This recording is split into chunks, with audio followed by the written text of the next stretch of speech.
시청자 여러분 안녕하십니까? 마켓나우 일부의 김호수. 최윤입니다. 오늘도 더 정확하고 빠르고 알찬 정보를 가지고 시청자 여러분들께 다가가도록 하겠습니다. 자, 간밤에 뉴욕 증시가 휴장을 했습니다. 노예 해방 기념일이었기 때문에 미국 증시가 열리지 않았는데 이러다 보니까 오늘 우리 시장은 우리 시장의 자체 힘, 자체 모멘텀으로 출발을 하고 움직임을 보여줄 것으로 예상이 됩니다. 자, 어제 우리 시장이 좋았죠. 외국인 기관의 수급도 좋았고 삼성전자도 다시 8만 원대로 올라서면서 오늘 이제 우리 시장이 코스피 2,800에 도전하겠습니다. 거의 2년 5개월 만에 이런 수치까지 올라온 상황인데 뭐 분위기는 좋습니다. 말씀드렸듯이 외국인 기관의 수급도 나쁘지 않고 여기에다가 긍정적인 이야기들 아까 말씀드렸던 이런 수주 소식이라든지 그리고 정부에서 또 저출산 대책 이런 것들을 여러 가지 발표하고 있기 때문에 과연 오늘 시장에서 우리 모멘텀으로 2,800에 안착할 수 있을지 기대가 됩니다. 네. 사실 뉴욕 증시를 휴장을 했지만 뉴욕 상품거래소는 그대로 또 진행이 됐는데 네. 여기서 특징적이었던 것이 유가였습니다. 네. WTI가 7주의 최고치를 경신을 했습니다. 81.99달러 선까지 올라가기도 했는데 82달러 선을 목전에 두고 네. 거래를 마감을 했습니다. 지난 4월 30일 이후로 최고치였다고 하는데 사실 유가가 올라가면은 소비자 물가지수가 올라갈 수밖에 없기 때문에 이러한 부분들은 사실 시장을 좀 짓누를 만한 포인트가 될 수 있겠다라는 생각이 듭니다. 네.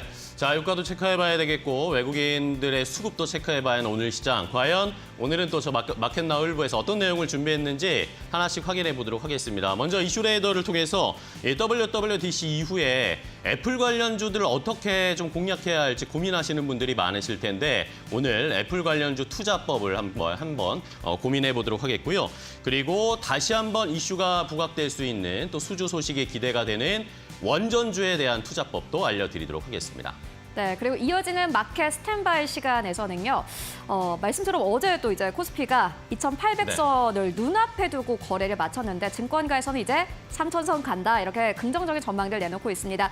코스피 지수가 어느 정도까지 상단을 올려낼 수 있을지 오늘 함께 이야기 나눠보도록 하겠고요. 그리고 외국인들의 수급이 사실 이제 SK 하이닉스에서 삼성전자로 조금 더 좀 변환된 모습 보여주고 있습니다. 어제 장에서도 역시나 마찬가지로 삼성전자를 순매수하기도 했는데 삼성전자의 주가 그리고 그 밑에 단에 있는 밸류체인 기업들 오늘 함께 살펴보도록 하겠습니다. 네. 자, 마지막으로 또 특집을 준비했습니다. 특집 인터뷰를 통해서 하반기 투자 전략을 세워봐야 될 텐데 이제 6월도 막바지로 흘러가고 있습니다. 오늘 허준영 서강대학교 경제학부 교수와 김광석 한양대 겸임교수와 함께 하반기에 증시 어떻게 움직일지 어떤 것들을 봐야 할지 투자 전략 알려드리도록 하겠습니다. 네, 그럼 목요일도 함께하는 마켓나우 일부 지금 시작하겠습니다.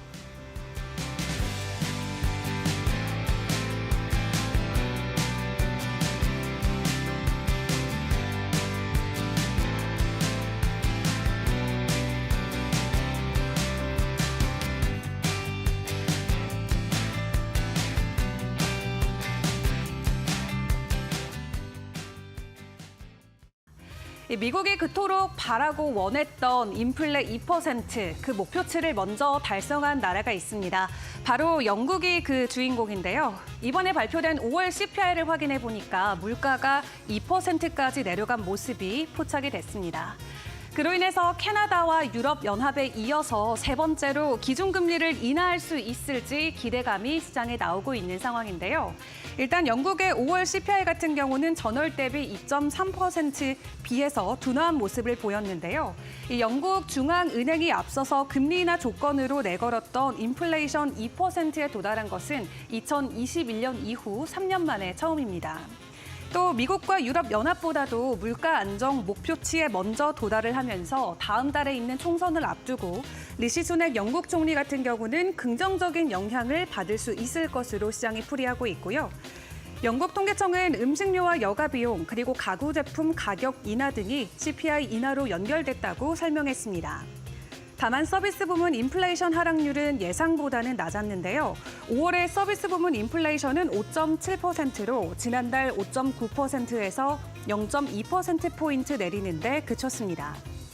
영국 중앙은행은 오는 20일 금리 인하를 진행할지에 대한 결정 여부를 선정하는 날이 오는데 현재 5.25%의 높은 금리가 유지될 수 있다라는 전망도 있지만 이번 긍정적인 5월 CPI로 인해서 미국과 동일하게 금리 인하에 대한 기대감은 확실히 높아지고 있는 상황입니다. 그리고 앞서서 먼저 기준금리를 인하했던 캐나다 쪽에서는 간밤 의사록이 공개가 됐습니다. 7월까지 금리 인하를 유예해야 되는지에 대한 여부를 놓고 지속적인 고민의 흔적이 의사록에 그대로 나타나는데요.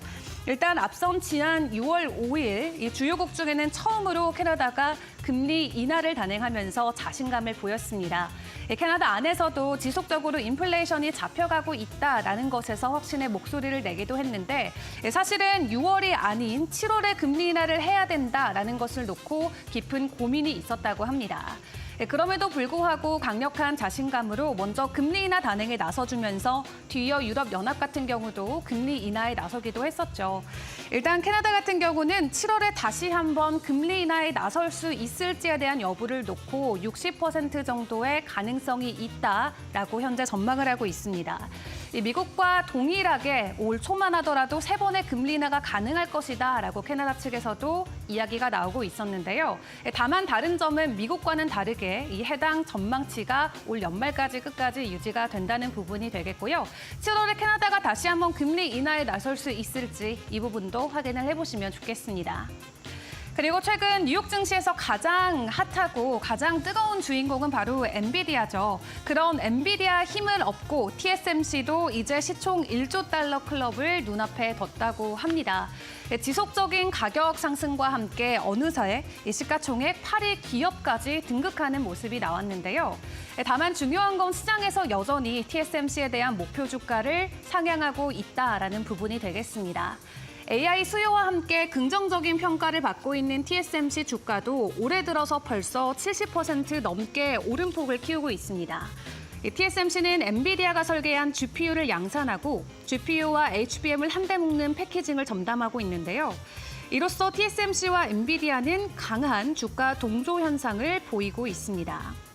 월가에서는 AI 수요 급증과 2025년 가격 인상 가능성으로 TSMC 주가 강세가 이어질 것으로 예상하면서 목표가를 올리고 있는데 골드만삭스 같은 경우는 TSMC의 목표가가 현재 주가보다 19% 더 오를 수 있다라는 것에 의견을 더하고 있고요. 시티그룹과 모건 스탠리 같은 경우도 TSMC의 목표가를 각각 12%, 17% 상향으로 조정했습니다. 또 JP모건 체이스 같은 경우는 TSMC가 올해 매출 전망을 상향할 것으로 예상하면서 오는 2028년에는 TSMC 전체 매출의 35%가 AI에서 나올 것으로 예상하고 있는데요. 골드만삭스의 애널리스트는 AI에 대한 긍정적인 심리가 확산되면서 TSMC가 핵심 수혜자 중 한 곳이 될 것이다라고 평가를 합니다. 엔비디아뿐만 아니라 TSMC까지 월가에서는 일제히 목표가를 올려잡고 있는데 현재 위치에서 만족하지 않고 지속적인 상승을 보여줄지 반도체 관련주들의 흐름도 꼼꼼하게 챙겨보시죠.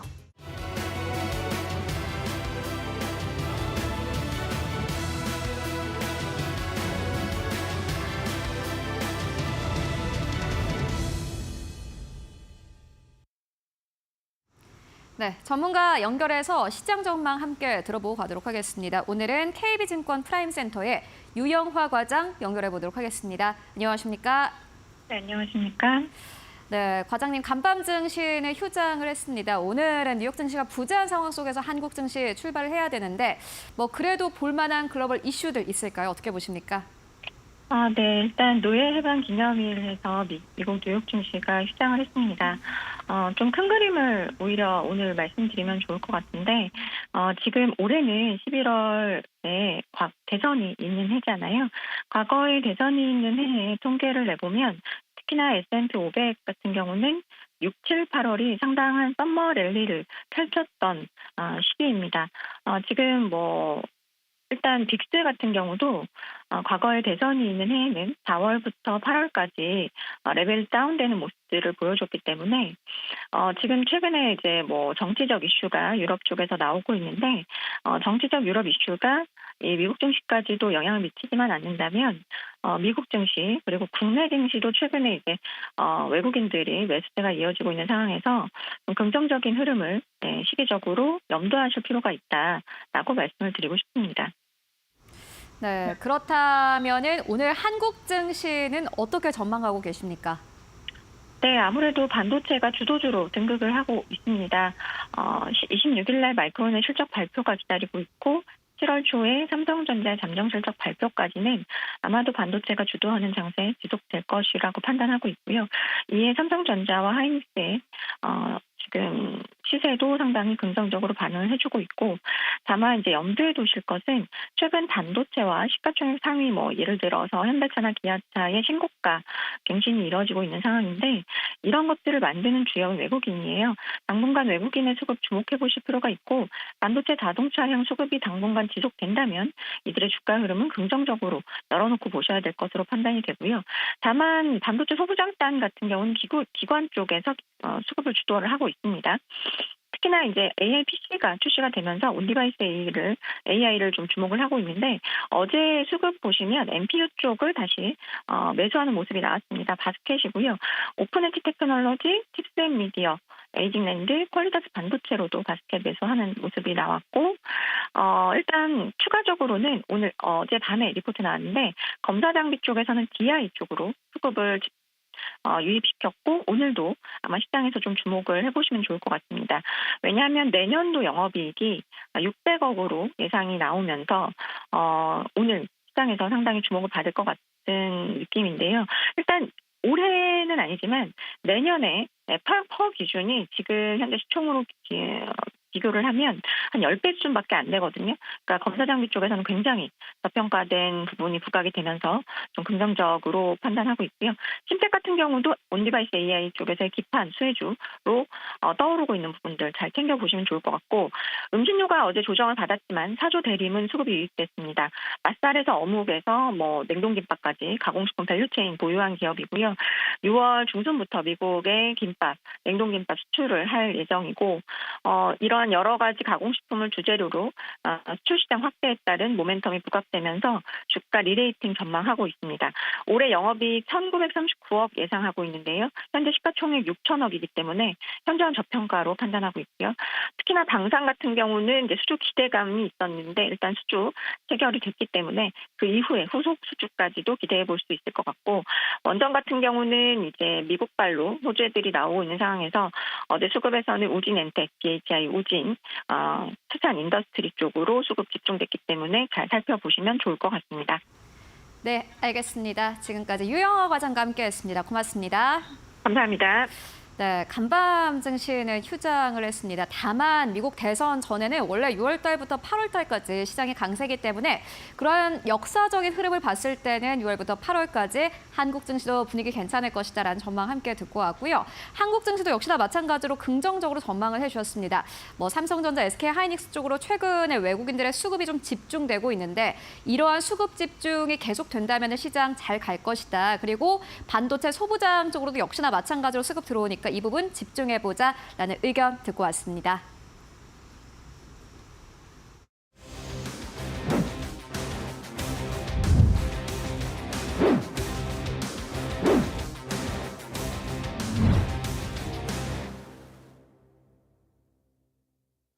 자, 이슈 레이더로 바로 이어가겠습니다. 오늘 개장 전에 살펴봐야 할 이슈 함께 확인해보고 여기에서 종목까지 투자 전략 알아보도록 하겠습니다. 자, 오늘 이슈 레이더는 두 분의 전문가와 함께 할 텐데요. FR자산관리의 길건우 대표, M인베스트먼트의 이주연 대표 두 분과 함께 하겠습니다. 안녕하세요. 반갑습니다. 안녕하십니까? 네, 안녕하세요.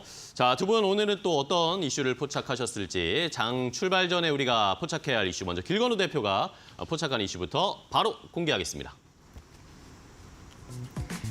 애플은 이번 6월 연례 세계 개발자 회의 2024에서 AI 시스템 애플 인텔리전스를 발표했습니다. 모건 스탠리는 애플의 AI 기능이 가장 차별화한 소비자 디지털 에이전트로서 소비자들이 아이폰을 새로 구매하게 만들어 기기 교체 주기를 가속화할 것이라고 전망했습니다. 자세히 알아보도록 하겠습니다. 자, 첫 번째 포착한 이슈는 WWDC 이후에 애플 아이폰 관련 투자 어떻게 해야 될지 많은 분들이 고민하고 계실 텐데 그 해법을 좀 알아보도록 하겠습니다. 먼저 길 대표님과 이야기를 나눌 텐데 자, WWDC 이후에 어쨌든 뭐 약간 실망스럽다. 영상이나 뭐 이런 이미지 쪽의 AI가 아니라 어쨌든 뭐 문자나 음성 뭐 이런 정도로만 나오니까 아쉽다는 반응이 있었는데 그래도 결국에는 이 아이폰의 AI가 얹혀진다는 거에 대한 기대감이 있는 것 같아요. 네, 그 얹혀진다는 기대감 때문에 애플 주가가 20% 이상 올랐습니다. 그렇죠. 네, 그러니까 이제 사실은 이제 기존에는 상단 자체가 한 195달러? 그러니까 200달러 넘는 게 쉽지는 않았거든요. 네, 그렇죠. 근데 이제 10일 날 애플이 발표하는 거에 대해서 기대가 정말 사실은 시장에서 네, 컸죠. 굉장히 많았고 근데 의외로 기대한 거에 비해서는 방금 얘기하신 좀 것처럼 단순했어요. 단순했어요. 네. 야, 그럼 시리에서 조금 더 나아진 거 아니야? 그러니까. 그러니까 업데이트된 시리 버전. 네. 요 정도밖에 안 됐는데 그래도 주가가 이렇게 올라갔다라는 거는 제가 볼 때는 애플이 어찌됐건 지금 생성형 AI나 AI 서비스 쪽에서는 조금 늦었잖아요. 그러니까 늦은 거에 비해서는 그래도 이제 한다. 그게 이제 주가에 조금 반영된 것으로 보여지고 그다음에 지금 사실은 아이폰 15에 대한 기존의 기대감들이 굉장히 높았거든요.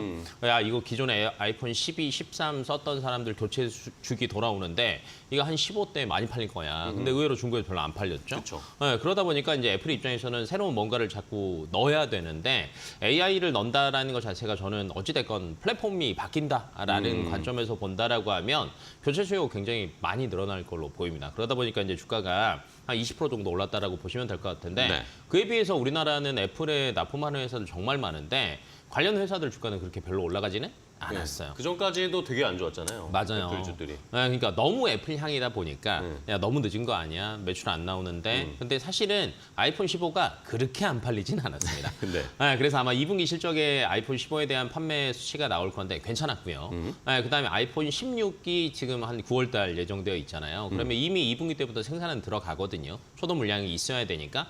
그래서 아마 3분기, 4분기까지 쭉 매출 자체는 우상향을 할 걸로 예상이 됩니다. 그러다 보니까 좋아질 수밖에 없고 그다음에 이제 사실은 이제 기존에 아이폰 쓰시던 분들은 시리아 이런 얘기 굉장히 많이 하잖아요. 네. 야, 시리아 뭐 해줘, 뭐 해줘. 근데 보니까 그 시리가 그래도 기존에 업데이트가 되기 전에도 괜찮은 게 그 사용자의 패턴을 파악을 해서 뭘 얘기를 하면 뭐 그 스케줄 예약을 해준다든지 아니면 시간 되면 알림을 준다든지 근데 이게 이제 조금 더 개인 비서화 된다라고 생각하시면 될 것 같고 저 어제 이제 개인적으로 조금 느꼈던 거는 네. 저희 집에 그 인터넷 TV를 바꿨거든요. 네.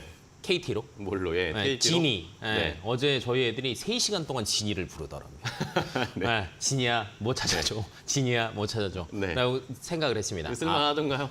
쓸만은 해요. 굉장히 네. 나아지고 있고 이게 처음 써보는 사람들은 조금 불편할 수는 있으나 이게 어색하고. 적응이 되면 굉장히 편해질 수 있겠구나. 그러면 그 아이폰에 이 편리함까지 추가된다라고 하면 아마 판매량은 굉장히 많이 늘어날 걸로 보여지고 있어서 지금 해외 IB 쪽에서도 이제 계속 얘기가 나오는 거는 향후 한 2년 동안은 매출 반영돼서 굉장히 많이 팔릴 거다라는 얘기가 나오는 게 뭐 그냥 허언은 아닌 것 같습니다. 그러면은 네. 어쨌든 말씀해 주신 것처럼 아이폰 이제 16이 올해 네. 한번 공개가 되거나 판매가 시작이 될 텐데 여기에서 아이폰 판매가 우리가 비약적으로 좀 늘어날 수 있다라고 보시는 거예요. 사실 저도 지금 아이폰 14를 쓰거든요. 근데 16 제가 굉장히 애매한 끼인 세대예요. 그치. 아이폰에서. 한 번 더 기다릴 거냐? 네. 이번에 살 네. 거냐? 그런데 궁금하긴 하더라고요. 네. 그러니까 더 판매가 이런 수요가 많이 늘어날까요?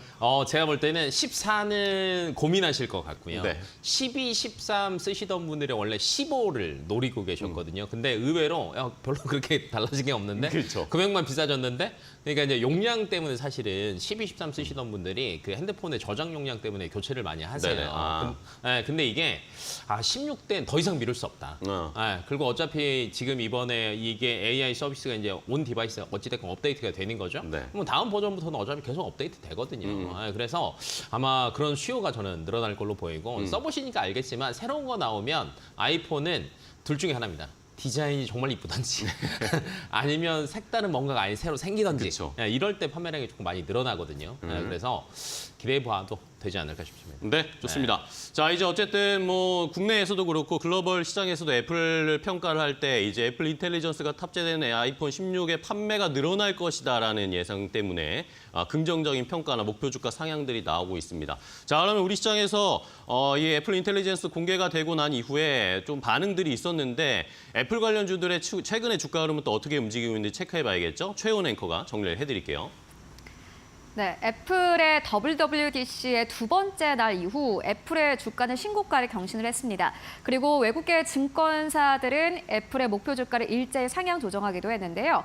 단순히 애플을 구매를 하면은 무료로 챗 GPT 서비스를 이용할 수 있다라는 기대감이 있었고 앞서 말씀해 주셨던 것처럼 기기 교체에 대한 수요가 늘어나고 있습니다. 작년까지 나온 아이폰 15부터 애플 인텔리전스를 사용할 수 있기 때문에 14 이전의 이 핸드폰 구매자들은 아마 16 구매를 할 것이다라는 기대감이 나오고 있습니다. 이에 따라서 한국 증시의 관련주들도 역시나 마찬가지로 그 이후로 실적에 대한 기대감 아주 강력하게 나오고 있는데요. 먼저 어제 시장의 주가를 함께 만나보도록 하겠습니다. LG 이노텍입니다. 어제 시장에선 강보합권에서 거래 마감을 했습니다. 다만 주가 자체는 계속해서 우상향 흐름을 보여주고 있는 상황이고요. 자화전자도 역시나 마찬가지입니다. 0.4% 어제 강보합에서 거래 마감했습니다. 25,400원대에서 거래 마감을 했는데 특히나 핸드폰 부품주들 같은 경우에는 또 갤럭시에 대한 기대감도 큽니다. 그렇기 때문에 함께 또 모멘텀이 작용이 되면서 주가 상승 흐름을 타고 있는 상황이고요. BH 같은 경우에는 어제 시장에서 약간의 조정이었습니다. 1.2% 넘게 하락하면서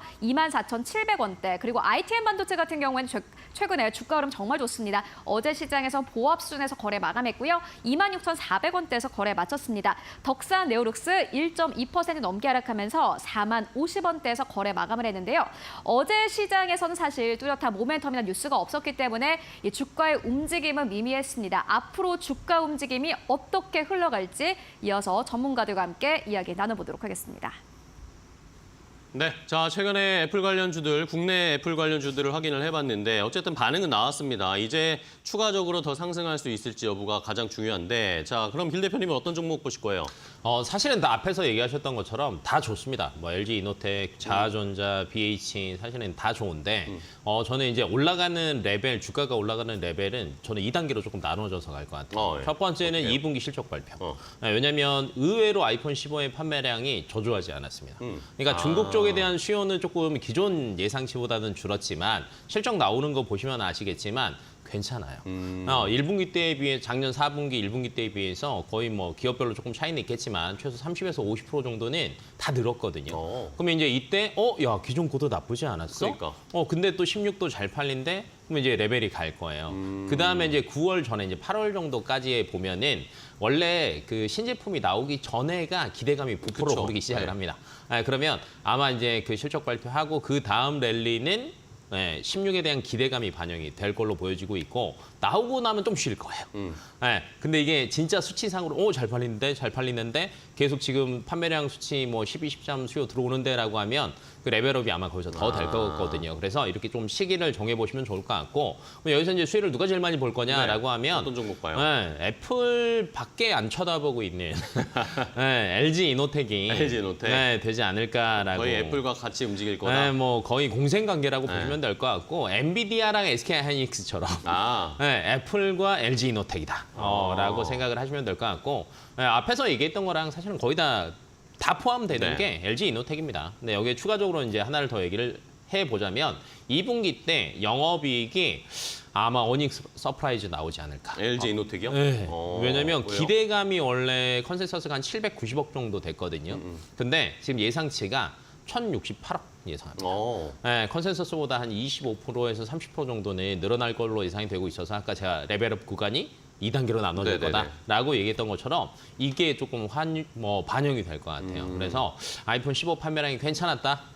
그리고 환율 효과를 덤으로 봤다라는 관점으로 LG 이노텍 꾸준히 보시면 좋을 것 같고 최근에 외국인들도 10일 날 WWDC 하고 나서 하루 빼고 계속 사고 있습니다. 그러니까요. 6월 들어서 계속 사더라고요. 외국인들이. 그래서 애플에 대한 기대감이 그대로 LG 이노텍에 전가가 되고 있다라고 생각을 하시면 될 것 같습니다. 네, 좋습니다. 그러면 LG 이노텍 말씀해 주신 것처럼 일단은 애플이 이 다음 달에 실적 발표하는 걸 한번 확인을 해보고 그때 한번 또 모멘텀 실적 모멘텀 받으면서 올라갈 수도 있고 그 다음에는 결국에 가을까지 아이폰 16이 나올 때까지에 대한 기대감들 네. 이런 것들이 한번 2번 정도 레벨업 될 수 있지 않을까라는 예상이신 것 같은데 그러면은 뭐 지금 사서 그냥 네. 가을까지 쭉 가져갈까요? 연말까지 가져갈까요? 어떻게 전략 세워볼까요? 저는 우선은 중간에 한 번씩 팔아야 될 것 같은데 네. 저는 1차는 31만 원까지는 충분히 반영될 것 같아요. 그러니까 한 7월 정도 다음 달 정도까지 된다라고 하면 애플 실적 발표랑 LG이노텍 실적이 거의 겹칠 거예요. 네.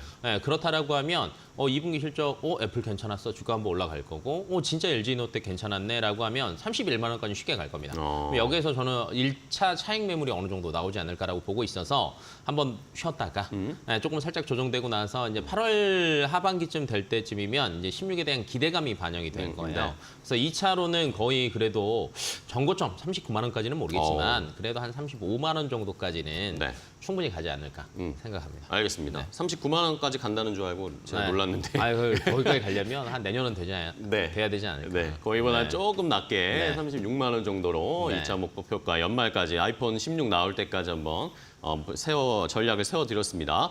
자, 그러면은 이 아이폰, 애플 관련된 종목들 뭐 최근에 움직임들이 나왔는데 이주연 대표님께도 저희가 알려드렸죠. 이 이슈 보시고 아이폰, 애플 관련주 어떤 종목 보셨어요?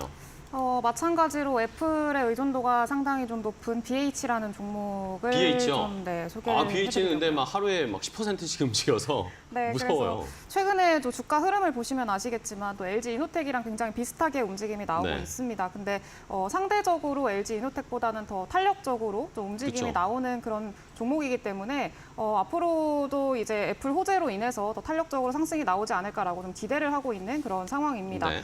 일단은 BH 같은 경우에는요, 많이들 아시다시피 이제 회로 기판 만드는 회사입니다. 근데 일단은 이 애플에 대한 의존도가 상당히 높은데 원래는 기존의 점유율이 그렇게 점유율 원래도 높은 편이긴 했습니다만 최근에 점유율이 또 많이 높아졌습니다. 네네. 일단 2022년도에 경쟁사가 있었는데 이 경쟁사가 그 수율 문제로 인해서 빠졌습니다. 그래서 빠진 걸로 지금 현재 추정이 되고 있기 때문에 이제 애플향 점유율이 한 80% 이상까지 올라왔을 걸로 현재 좀 예상을 하고 있습니다. 그러면서 이제 올해 매출도 애플 16, 그 아이폰 16이죠. 아이폰 16이 판매 호조가 나타나게 된다. 그리고 AI에 대한 기대감으로 인해서 좀 교체 수요라던가 이런 것들이 충분히 나타나게 된다라고 하면은 이제 예상보다 더 큰 매출을 좀 올리지 않을까라고 기대를 하고 있는 종목이기도 하고요. 그리고 그런 좀 기대감이 반영이 되고 실제로 그게 실적상으로 이제 가시화가 된다라고 하면은 앞으로의 주가 상승 탄력을 더 좀 붙여줄 수 있을 만한 요인이 되겠다라고 생각을 하고 있습니다. 근데 그런 것들을 좀 생각을 하지 않더라도 이미 네. 올해 그리고 내년까지도 매출이 이제 최대치를 찍을 걸로 현재 예상이 되고 있기 때문에 주가상으로 봤을 때는 최근에 뭐 주가 단기적으로 봤을 때는 좀 오르긴 했습니다만 전체를 길게 늘려놓고 봤을 때는 거의 한 6년 동안의 박스권 안에서만 움직임이 나타나는 좀 부진한 모습이었거든요. 그래서 이제는 좀 박스권을 돌파해서 새로운 좀 신고가 영역으로까지 노려봐도 좋지 않을까라고 이제 생각을 하고 있는 기업이기도 합니다. 그리고 이제 뭐 폴더블 폰이라던가 OLED는 기존에 그 납품이 좀 지연되고 있는 그런 상황이었는데 이제 6월부터 이번 달이죠. 이번 달부터 이제 납품이 정상화되기 시작을 했습니다. 그래서 그런 지연된 매출도 다시금 반영이 될 걸로 예상이 되고 있고요. 그리고 폴더블 폰 같은 경우에도 이제 앞으로 계속해서 많은 기업들이 좀 채택을 하고 있는 그런 상황이기 때문에 그런 수혜도 중장기적으로 기대해 볼 수 있겠다라고 좀 설명을 드리겠습니다. 네, 좋습니다. BH까지 확인을 해봤는데 뭐 BH도 거의 뭐 LG 이노텍과 주가 흐름 차트는 비슷한 모습이에요. BH도 6월 들어서 외국인 수급이 좀 들어오고 있고 기관 수급도 최근에는 5거래일 연속으로 좀 들어오면서 함께 좀 상승 탄력 보이고 있으니까 LG 이노텍과 BH, 애플의 실적이나 주가 흐름이랑 잘 연동하셔서 한번 선택을 해보십시오. 조금 더 빠르고 변동성 있는 거 BH 아니면 좀 추세적으로 계속할 수 있는 LG 이노텍 둘 중에 시청자분들 한번 성향에 따라서 잘 선택해 주시면 되겠습니다. 자, 첫 번째 이슈 함께 애플 관련된 이슈를 포착해봤고요. 자, 이번에는 이주연 대표가 포착한 이슈도 궁금합니다. 어떤 내용일까요? 바로 확인해 보시죠.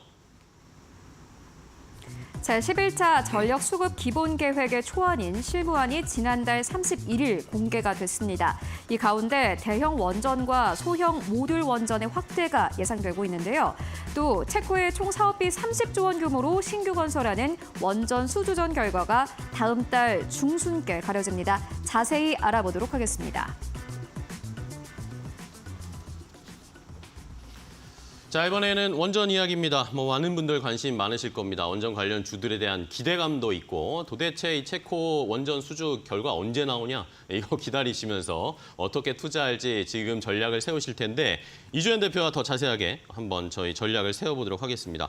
자, 일단은 제가 찾아보고 정보들 확인해 보니까 체코 원전 수주는 이제 다음 달 7월 중순 정도의 결과가 나올 거다라고 이야기가 나오는데 그러면 그 사이에 저희가 어떻게 전략을 세워야 됩니까? 네, 일단은 원전 같은 경우에는 이제 최근에 좀 한 5월 말이죠. 5월 말에 기대감이 좀 많이 네. 유입이 됐다가 단기적으로는 눌림이 좀 나온 그런 상황이었습니다. 근데 이제 어제부터 다시금 좀 되돌림이 나오는 모습들이 보이고 있는데 사실 원전 같은 경우에는 모멘텀 자체가 굉장히 꾸준히 있는 그런 여러 개가 있더라고요. 네, 산업이기도 합니다. 그래서 일단은 그동안에는 사실 이전 정부 때 좀 정책상의 이유로 인해서 이제 실적상으로는 사실 좀 아직까지도 반영이 되지 못하고 있는 상황이기 때문에 네. 기대감만으로 주가가 움직여야 되다 보니까 조금 이제 하단이 이제 좀 부실한 그런 모습이 있기는 했습니다. 그래서 단기적인 변동성도 굉장히 크고 좀 가려다가 멈추고 이런 모습들이 보였었는데 이제는 점점 이런 정책상 그리고 이제 수주에 대한 어떤 기대감이라던가 이런 것들이 점차 실적으로까지 좀 가시화가 되고 있는 그런 것들을 기대해 볼 수 있을 만한 상황이기 때문에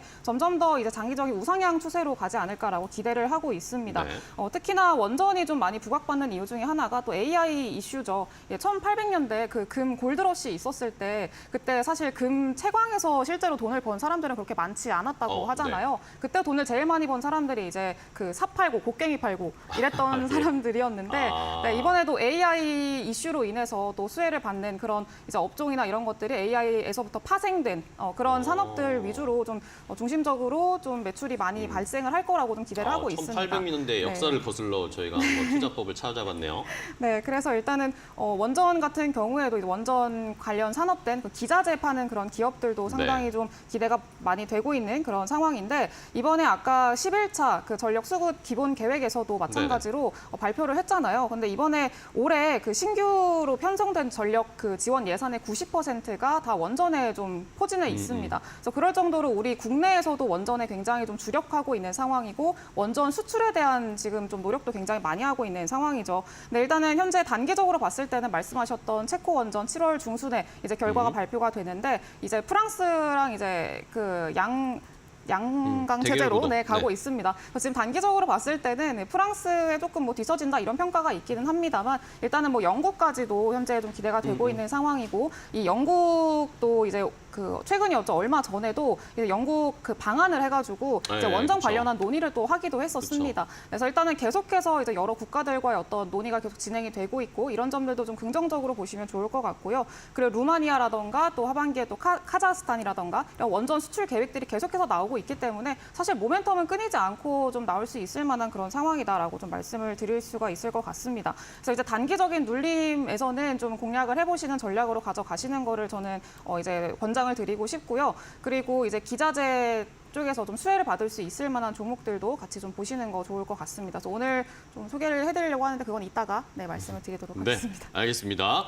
자, 일단은 원전에 대한 기대감들은 많습니다. 여러 가지 말씀해 주신 것도 있고 미국 쪽에서도 최근에는 미국 상원에서 원전 지원법 통과시켰다. 이런 이야기도 나오고 있고 빌 게이츠가 SMR 투자한다. 이런 이야기들도 계속 모멘텀은 너무나 많은데 그런데 결국에 제가 원전 가져오시는 분들은 항상 질문 드리는 게 결국에는 체코 원전 수주가 지금 가장 큰 기대감이잖아요. 이게 만약에 되느냐 안 되느냐 아니면 그 전까지 발표되기 직전까지 주가가 타고 올라가는 것에서 수익을 실현하고 그냥 나올 것인지 아니면 그 뒤로도 계속 있는 모멘텀들을 계속 받아가면서 레벨업 될 수 있을지 이게 가장 궁금합니다.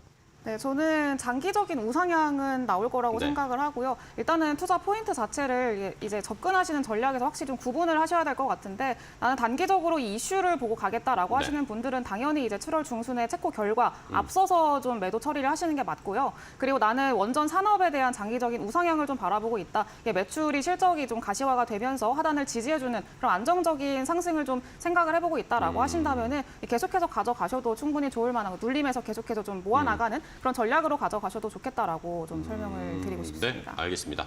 자, 이렇게 원전 관련주들 모멘텀은 계속 순차적으로 연말까지 좋은 이슈들이 대기하고 있습니다. 시청자분들이 어떻게 투자할지 고민을 해보셔야 되겠고 그럼 관련해서 최근 원전주들 흐름 어떨까요? 최훈 앵커가 정리했으니까 함께 확인을 해보시죠. 네, 최근 발표된 전력 수급 기본 계획안에 따르면요, 2038년까지 원전을 통해서 전체 전력의 35%를 만든다고 합니다. 앞으로 전력 이 필요량, 그러니까 수요는 더 늘어나는데 어떻게 이 전력을 끌어올 것인가라는 의문이 계속해서 생기고 있습니다. 그렇기 때문에 원전 관련주 최근 들어서 특히나 더 이 기대감이 큰 상황인데요. 어제 시장에서도 관련주들 흐름 좋았습니다. 보시다시피 두산 에너빌리티 7% 넘게 상승하면서 어제장에서는 2만 원대뿐만이 아니라 2만 1,000원대까지 뚫어내면서 2만 1,150원대에서 거래를 마쳤습니다. 많은 기업들 가운데서도 어제 시장에서는 두산 에너빌리티가 대장급으로 움직였고요. 그리고 일진파워 같은 경우에는 3% 이상 급등하면서 12,750원대에서 어제 거래를 마쳤습니다. 특히나 어제 시장에서는 에너지 관련주들이 전반적으로 상승 탄력을 아주 강하게 받았습니다. 우진엔텍도 역시나 마찬가지로 2% 상승세 41,350원대에서 거래를 마감을 했고요. 보성파워텍도 역시나 마찬가지로 1.7% 넘게 상승하면서 3,830원대에서 거래에 마쳤습니다. 그리고 또 변동성이 좀 큰 한신기계 같은 경우에는 어제장에서 1% 넘게 상승하면서 4,750원대에서 거래에 마쳤습니다. 원전 관련 기업들 같은 경우에는 앞으로 이 8월 달까지 계속해서 볼 필요가 있겠다라는 증권사의 커멘트 이어지고 있는데요. 주가는 앞으로 어떻게 흘러가게 될까요? 이어서 전문가들과 함께 이야기 나눠보도록 하겠습니다. 자, 이제 원전 관련주들 여러 가지가 있는데 하나를 좀 셀렉해 보도록 하겠습니다. 이주연 대표님은 원전주 중에 어떤 종목 보세요? 일단 두산 에너빌리티 좀 보고 있습니다. 대장 봐야 됩니까? 네, 대장을 일단은 빼놓을 수가 없기 때문에 네네. 대장은 계속 보셔야 되고요. 네, 일단은 그 두산 에너빌리티 같은 경우에는 아까도 말씀해주셨던 SMR 관련해서 좀 모멘텀이 있는 상황이기 때문에 관련한 기대감이 현재 좀 유효한 상황이다 말씀을 드릴 수가 있을 것 같습니다.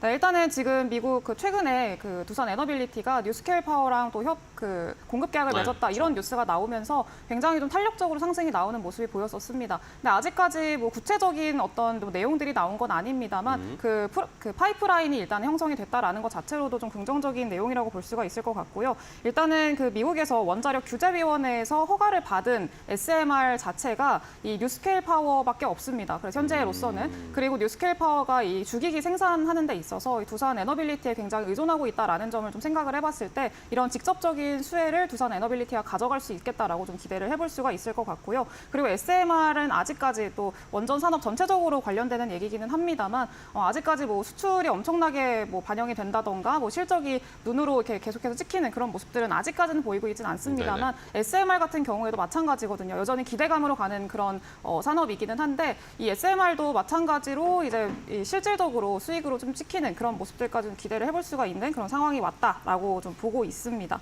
네, 그래서 두산 에너빌리티 좀 관심 있게 보시면 좋을 것 같고요. 두산 에너빌리티 최근에도 많이 오르긴 했습니다만 이것도 마찬가지로 장기적으로 좀 끌고 가봤을 때는 뭐 아직 뭐 크게 올랐다라고 보기도 좀 애매한 수준입니다. 네. 그래서 앞으로 상승 여력이 훨씬 더 많이 남았다라고 보고 있고요. 일단은 전고점 돌파까지 새로운 성장 동력까지 얻은 만큼 전고점 돌파해서 이제 올라갈 수 있지 않을까라고 생각을 하고 있습니다. 네, 좋습니다. 두산 에너빌리티 뭐 많은 분들이 가장 주목을 하고 계신 종목 중에 하나겠죠. 원전주들 중에. 뭐 주봉으로 보면은 지금 이평선 타고 쭉 올라가고 있어요. 뭐 뉴스케일 파워의 그때 사실무근 한번 나왔을 때 조정을 받긴 했는데 그래도 다시 또 회복을 하는 모습 보여주니까 일단은 좀 안심되는 것 같고 제가 한번 체코 얘기 계속 해드려서 죄송하지만 체코 쪽에서 지금 뭐 한수원에서도 계속 지금 체코 쪽에서 여러 가지 활동을 펼치고 있대고 하던데 뭐 체코 언론 제가 찾아보니까 한수원이 덤핑에 가까운 가격으로 거부할 수 없는 제안을 했다. 체코 쪽에 프랑스보다 가격 전략 엄청 낮게 제안을 했다는데 그러면 체코 이게 만약에 원전 수주가 된다면 가장 크게 수혜받을 수 있는 게 두산 에너빌리티라고 보세요? 네, 일단은 대장이기 때문에 가장 크게 좀 수혜를 기대를 해볼 수가 있을 것 같고요. 이 온기 자체는 이 원전 테마에 속한 그런 종목들 위주로도 이제 확산이 될 거라고 생각을 하고 있습니다.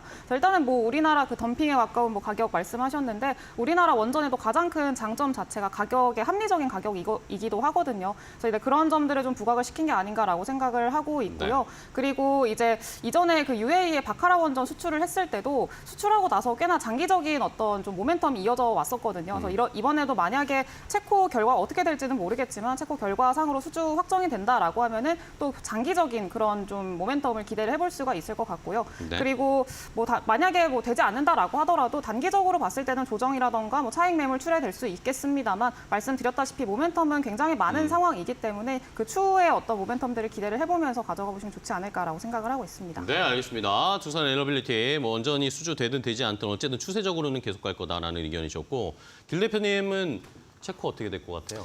체코 뚜껑 열어봐야 되겠지만 사실은 안전성 괜찮죠.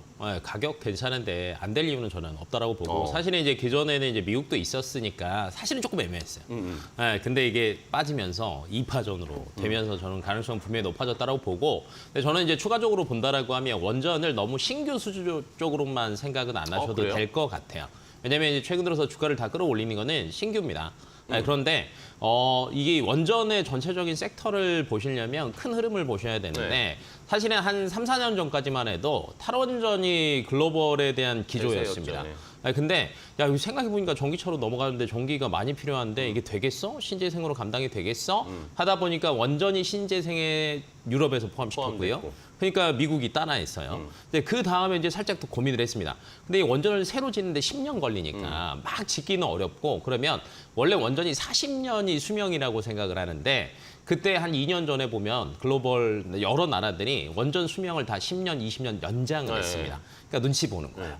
근데 작년부터 생성형 AI가 빵빵빵 터지면서 전력기기 수요, 신재생, 아직도 그다음 원전 부족하다. 필요하다, SMR. 그러다 보니까 최근에 원전 수요 자체가 많이 늘어나고 있는데 그러면 신규 수주도 중요하지만 기존 거 설비, 해체, 이것들이 골고루 묶여서 돌아갈 수 있거든요. 그러니까 원전 자체가 수주 모멘텀 있을 때만 빡 갔다가 조용하다가 빡 갔다가 조용하다 했는데 이제는 1년 동안에 나올 재료들이 굉장히 많다. 신규 수주, 수명 연장, 해체. 그래서 그 주기를 조금 더 많이 왔다 갔다 할 수 있으니까 저희가 트레이딩 할 수 있는 구간도 조금 더 많아졌다라고 생각을 하시면 될 것 같고 수주랑 해체에 조금 같이 관련된 거는 에너토크 보시는 에너토크요? 것도 저는 나쁘지 않다라고 봅니다. 네. 네. 그러면 에너토크 더 설명해 주세요.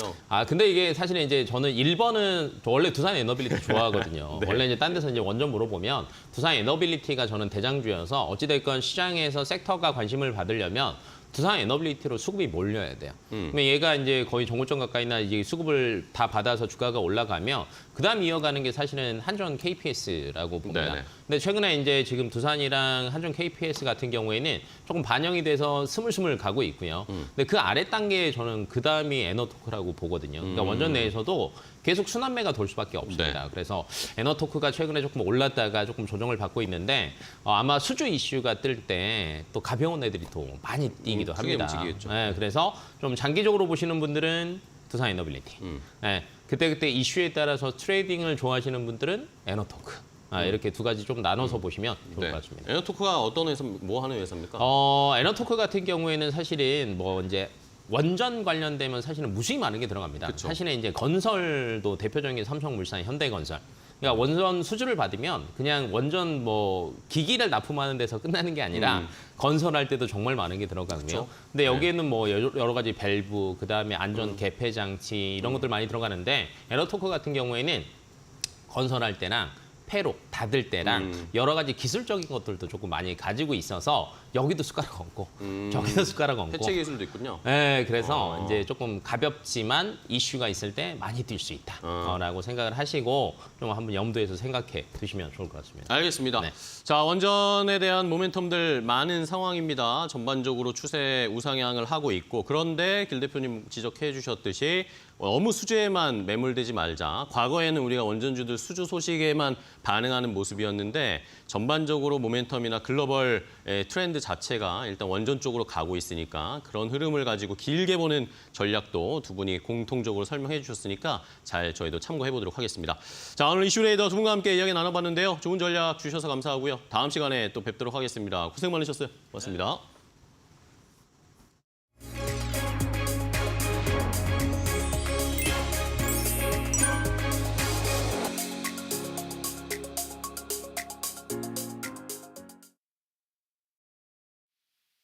예, 반갑습니다. 원탑 송민성입니다.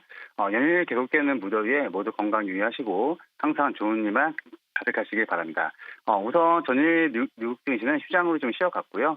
국내 증시는 외국인과 기관의 동반 순매수 등의 코스피 지수가 이틀 연속 상승했습니다. 종가 기준으로는 2,800선을 터치하지는 못했지만 22년 1월 이후 최고치를 기록했으며 이는 2년 반 만에 가장 높은 지점으로 도달했습니다.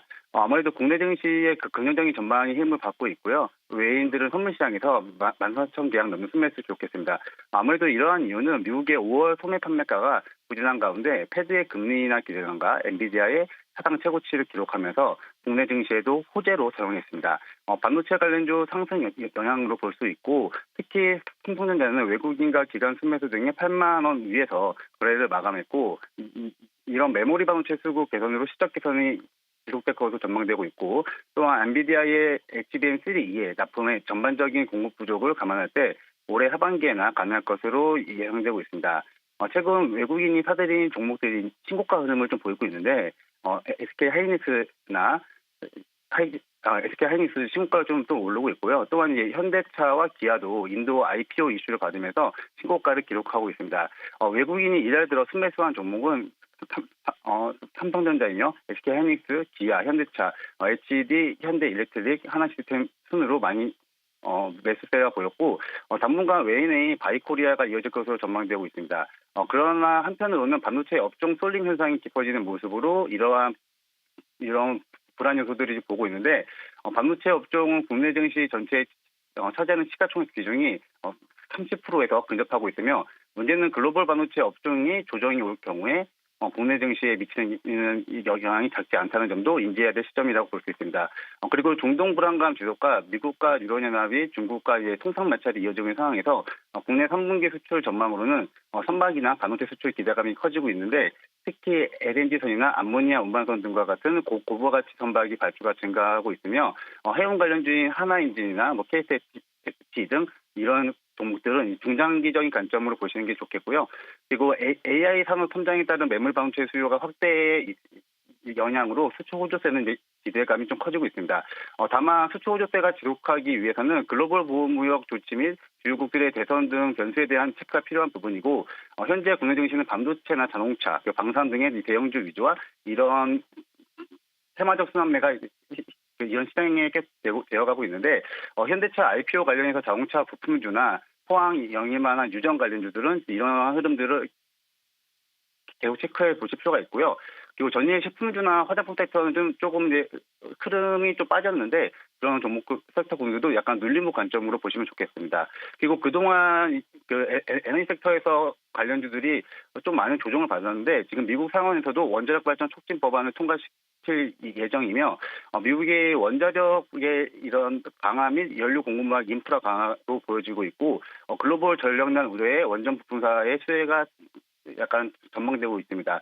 그래서 원전 관련주는 에너토코, 우진엔텍, 우리기술 등 이런 관심들을 좀 보시면 좋겠고요. 또한 이제 수소 관련해갖고 한선 엔지니어링 등 이런 관심 있게 보시면 좋겠습니다. 오늘의 공략주는 화신입니다. 화신은 현재 현대차의 인도 IPO 관련해서 자동차 부품 쪽으로 조금 이런 관망을 받고 있고요. 특히 좀 2분기 시작에 대한 상향 조정이 필요한 국면에서 이런 완성차의 해외 사업 호조세가 보이고 있습니다. 또한 하반기에 들어서는 영천의 배터리 팩케이스 공장이 가동하면서 현대차의 캐스퍼나 기아, EV3에 대한 물량 대응이 시작되고 있습니다. 그럼 중요한 가격 전령은 시가부터인데 약간 분할매수 관점으로 보시면 좋겠고요. 목표가는 17,000원, 또 손절가는 10,000원 잡아드리겠습니다. 지금까지 원탑 송민석이었습니다.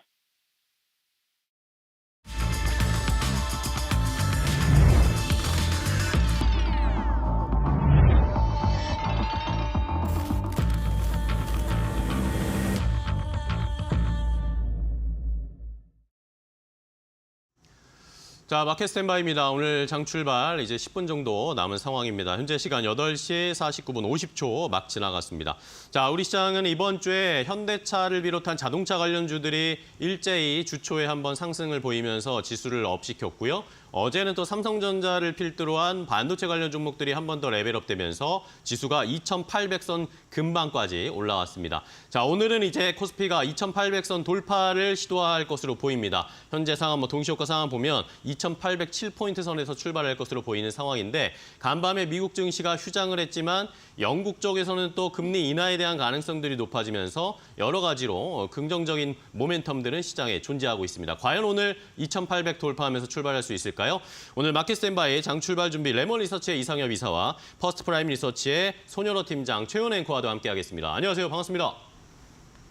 자, 오늘 장 출발 전에 살펴봐야 할 것들을 먼저 체크해봐야 되겠죠. 오늘 개장 전 탑3 이상엽 이사님은 어떤 이슈들 보고 계십니까?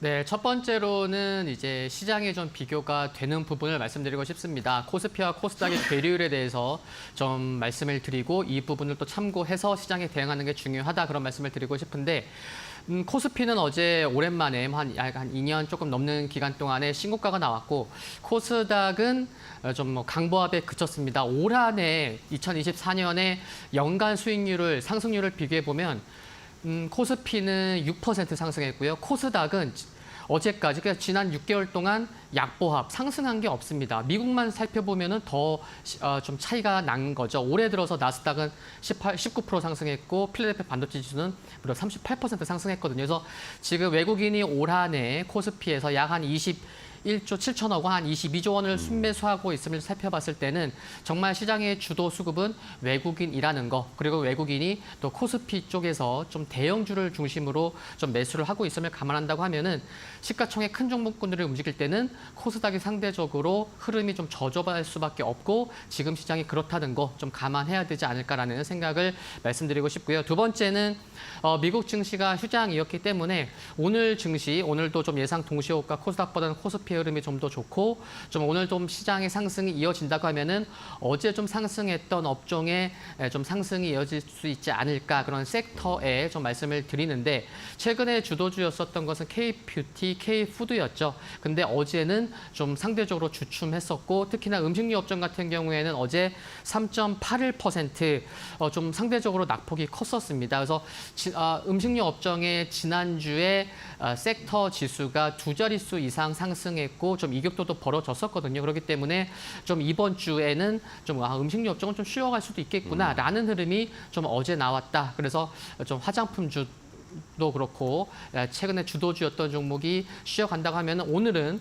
또 어제 상승했던 섹터들이 오늘도 상승 이어지지 않을까 그런 말씀 드리고 싶고요. 세 번째는 역시나 코스닥 소부장 쪽 관심이 계속 필요하다는 말씀 드리고 싶습니다. 어제도 좀 윗골이 달린 부분도 있지만 선별적으로는 굉장히 좋은 모습 나온 기업들도 있는데 왜냐하면은 다음 주에 마이크론 실적 발표가 있고요. 그 다음 주는 벌써 7월 초인데 삼성전자의 잠정 실적 발표가 있습니다. 그렇게 따지면은 큰 이벤트가 한 주에 하나씩 있는데 그게 모두 다 반도체이기 때문에 수급이 되는 코스닥 소부장 관심 갖자 그런 말씀 드리고 싶습니다. 일단은 시장 자체가 최근 들어서 코스닥보다는 코스피가 조금 더 강한 흐름을 보여주고 있습니다. 그만큼 한국 증시는 좀 안타깝긴 하지만 결국에 외국인 수급을 따라갈 수밖에 없는 상황인데 이번 달 들어서 삼성전자 외국인들 순매수 2조 원 넘게 들어왔고 SK하이닉스 쪽으로는 1조 원 넘게 들어왔습니다. 전체로 봤을 때는 무려 87%에 해당하는 규모가 사실상 삼성전자, SK하이닉스 쪽으로 들어왔는데 그렇기 때문에 이런 대형주뿐만이 아니라 코스닥 내에 포진되어 있는 소부장 기업들 도 관심 있게 보자라는 의견 전해주셨습니다. 그렇다면 손현호 팀장님께서는 오늘 시장에서 어떤 이슈 보고 계십니까? 네, 첫 번째로는 삼성전자 밸류 체인을 좀 주목을 해보도록 하겠습니다. 이번 주 초에 파운드리 포럼이 열렸을 때 당시에는 투자분들께서는 아직은 SK하이닉스나 한미반도체 쪽으로 관심을 가지시더라고요. 뉴욕 시장이 어떤 우상향세가 지속이 되면서도 기술주 강세를 보였고 그 중심에 이제 엔비디아가 있었지만 국내에서는 이제 삼성전자가 파운드리 포럼 때는 조금 시큰둥한 모습이었지만 국내 팹리스 기업과의 협업을 진행하겠다 이런 뉴스가 나오면서 관련 종목들이 강세를 보이는 보이는 부분입니다. 우선 텔레칩스랑 어부 반도체가 강하게 상승하는 모습 보여주었는데 팹리스는 일단 단기적인 변동수 나왔고 그 뒤에는 DSP 기업이나 장비주로 이제 외국인과 기관의 순환매가 들어오고 있으니까 관련 종목들 유심히 지켜보시면 좋을 것 같습니다. 두 번째로는 2차전지 보도록 하겠습니다. 어제 오전장에 반도체가 키를 잡았다고 한다면 오후장 정규장 마감을 앞두고 2차전지 완성세 기업들이 강세를 보이는 부분입니다. 2차전지 관련 종목들이 4월 중순에 강한 모습을 보여줬던 것을 기억을 하실 텐데 그때는 국내 인터 배터리 행사였습니다. 근데 그 인터 배터리 행사가 이제 독일 미넨에서 열리는데 LG 에너지 솔루션과 삼성 SDI를 주축으로 ESS 관련 포트폴리오를 구축했다는 뉴스에 관련 종목들이 강세를 보이는 부분입니다.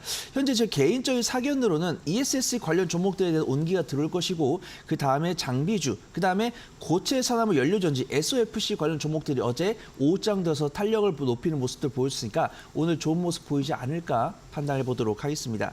마지막으로는 조선주 보도록 하겠습니다. 조선도 괜찮고 조선 기자재도 괜찮습니다.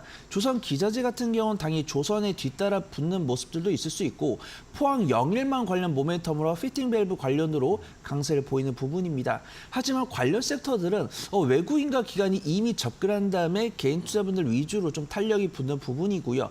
그 다음에 LNG선이나 핵을 포함한 그런 방산 관련 잠수함 관련해서 HD 현대중공업이나 하나오션, 삼성중공업 관련해서 기간 조정 마치고 실적 성장에 대한 기대감으로 외국인과 기관의 수급이 들어오고 있으니까 유심히 지켜보시면 좋지 않을까 판단해 보도록 하겠습니다. 네, 알겠습니다. 자, 두 분이 오늘 개장 전에 살펴봐야 할 개장 전 탑3 알려주셨는데 결국에 반도체 어제에 이어서 오늘도 좋은 흐름을 나타낼 수 있을지 2차 전지도 함께 힘을 내줄 수 있을지 여부가 중요합니다. 최근에 계속 신고가, 역사적 신고가 행진 펼치고 있는 현대차도 과연 오늘까지 상승 탄력을 이어가면서 전반적으로 지수 끌어올려줄 수 있을지 살펴보겠습니다. 자, 일단은 양시장 출발 예상은 일단 양시장 모두 강보합권 수준으로 출발할 것으로 보이는데 분위기 더 자세하게 살펴볼까요? 동시효과 상황 최온 앵커 확인해 보시죠. 네, 지금 이 시각의 예상 체결가입니다. 보시다시피 오늘 코스피 지수는 0.28%의 강보합 출발 예상되고 있습니다. 2,805선에서 거래를 출발을 할 것으로 보여지는데요. 일단 예상 체결가이긴 합니다만 2,800선을 오늘 코스피는 넘을 것으로 전망이 되고 있습니다. 2,800선을 시원하게 뚫어낼 수 있을지가 결국에는 포인트가 될 것 같고요. 오늘 코스닥 지수 같은 경우에는 0.13%의 강보합 출발 예상되고 있습니다. 862선에서 거래 출발 예상되고 있고 코스피 200 같은 경우에는 0.3%의 강보합권 384선에서 거래 출발 예상이 되고 있습니다. 그렇다면 오늘 코스피 1위권부터 5위권까지는 어떨지 대형주들 함께 만나보도록 하겠습니다. 네, 오늘 삼성전자 같은 경우는 1%의 강세 출발 예상되고 있습니다. 82,100원대 거래 출발 예상이 되고 있는데 이제 삼성전자는 8만 원대 완전히 안착이 됐고요. 어제도 역시나 장중한 때는 82,000원대를 뚫어내기도 했습니다. 오늘 완전히 안착할 수 있을지가 결국에는 이 2,800선을 뚫어낼 수 있는 관전 포인트가 될 것 같고 SK하이닉스도 오늘 시장에서 0.2%의 강보합 출발 예상되고 있습니다.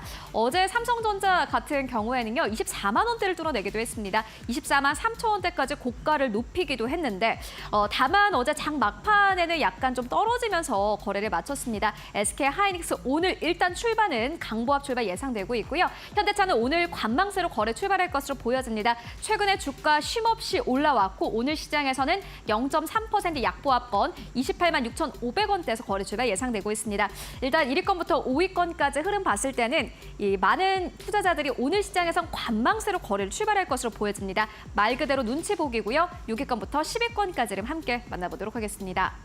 네, 6위권부터 10위권까지 기아도 역시나 마찬가지로 눈치 보기입니다. 오늘 시장에서 14만 2,300원대, 우선주 같은 경우에는 강보합권, 그리고 셀트리온, KB금융, 그리고 포스코홀딩스까지는 현재 하락 출발 예상되고 있습니다. 1위권부터 10위권까지 봤을 때 시원하게 올라가는 종목은 없습니다만은 급락이 나오는 종목도 없습니다. 어제장에서 강하게 올라갔음에도 불구하고 이번 주 좀 쉼없이 올라왔음에도 불구하고 사실상 많은 기업들이 오늘 시장에서는 크게 떨어지지 않는 선에서 거래 출발 예상되고 있습니다. 코스닥 1위권부터 5위권까지를 함께 만나보시죠.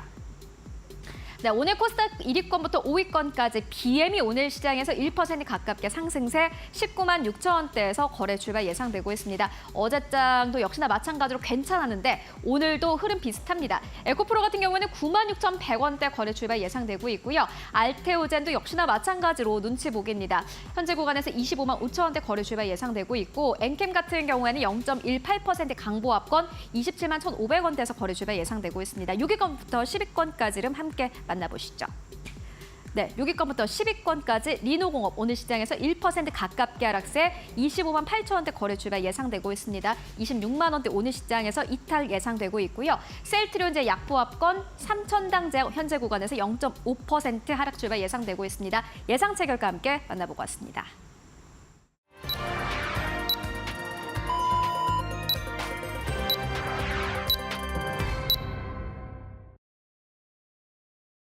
(2024년 6월 20일) 목요일 국내 주식시장 출발을 했습니다. 6월도 벌써 20일 정도 3분의 2가 지나갔습니다. 자, 6월 이제 상반기를 마무리하고 있는 시즌인데 오늘 시장 미국 증시가 휴장했기 때문에 방향타 없이 우리 시장의 모멘텀으로 출발을 하는 모습입니다.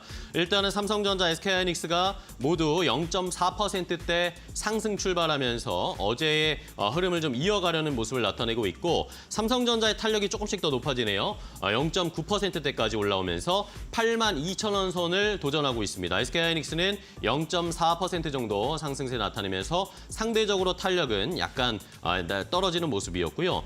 현대차는 오늘 결국에는 좀 쉬어갑니다. 0.35% 하락으로 출발하면서 시장에서 조금 쉬어가는 모습을 나타내고 있습니다. 자, 이러면서 결국에 코스피와 코스닥이 우리가 동시효과 봤던 것보다는 탄력은 약간 줄어서 강보합권 수준으로 출발하고 있습니다. 코스피가 0.1% 상승하면서 2,800선에 지금 딱 걸쳐 있는 상황이고요. 코스닥 시장은 강보합권 수준 861포인트 선에서 출발 상황을 보이고 있는데요. 자, 그러면 시장 어떻게 출발했는지 2,800선 지금 약간 이탈했는데 어떤 흐름을 보이고 있는지 출발 상황 최현우 앵커와 더 자세하게 확인해 보겠습니다.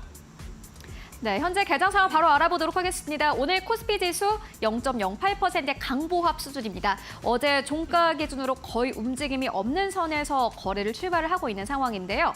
오늘 시장 2,799선에서 거래를 출발합니다. 코스닥도 역시나 마찬가지입니다. 오늘 시장에서 0.06%의 강보합권 861선에서 거래를 출발하고 있습니다.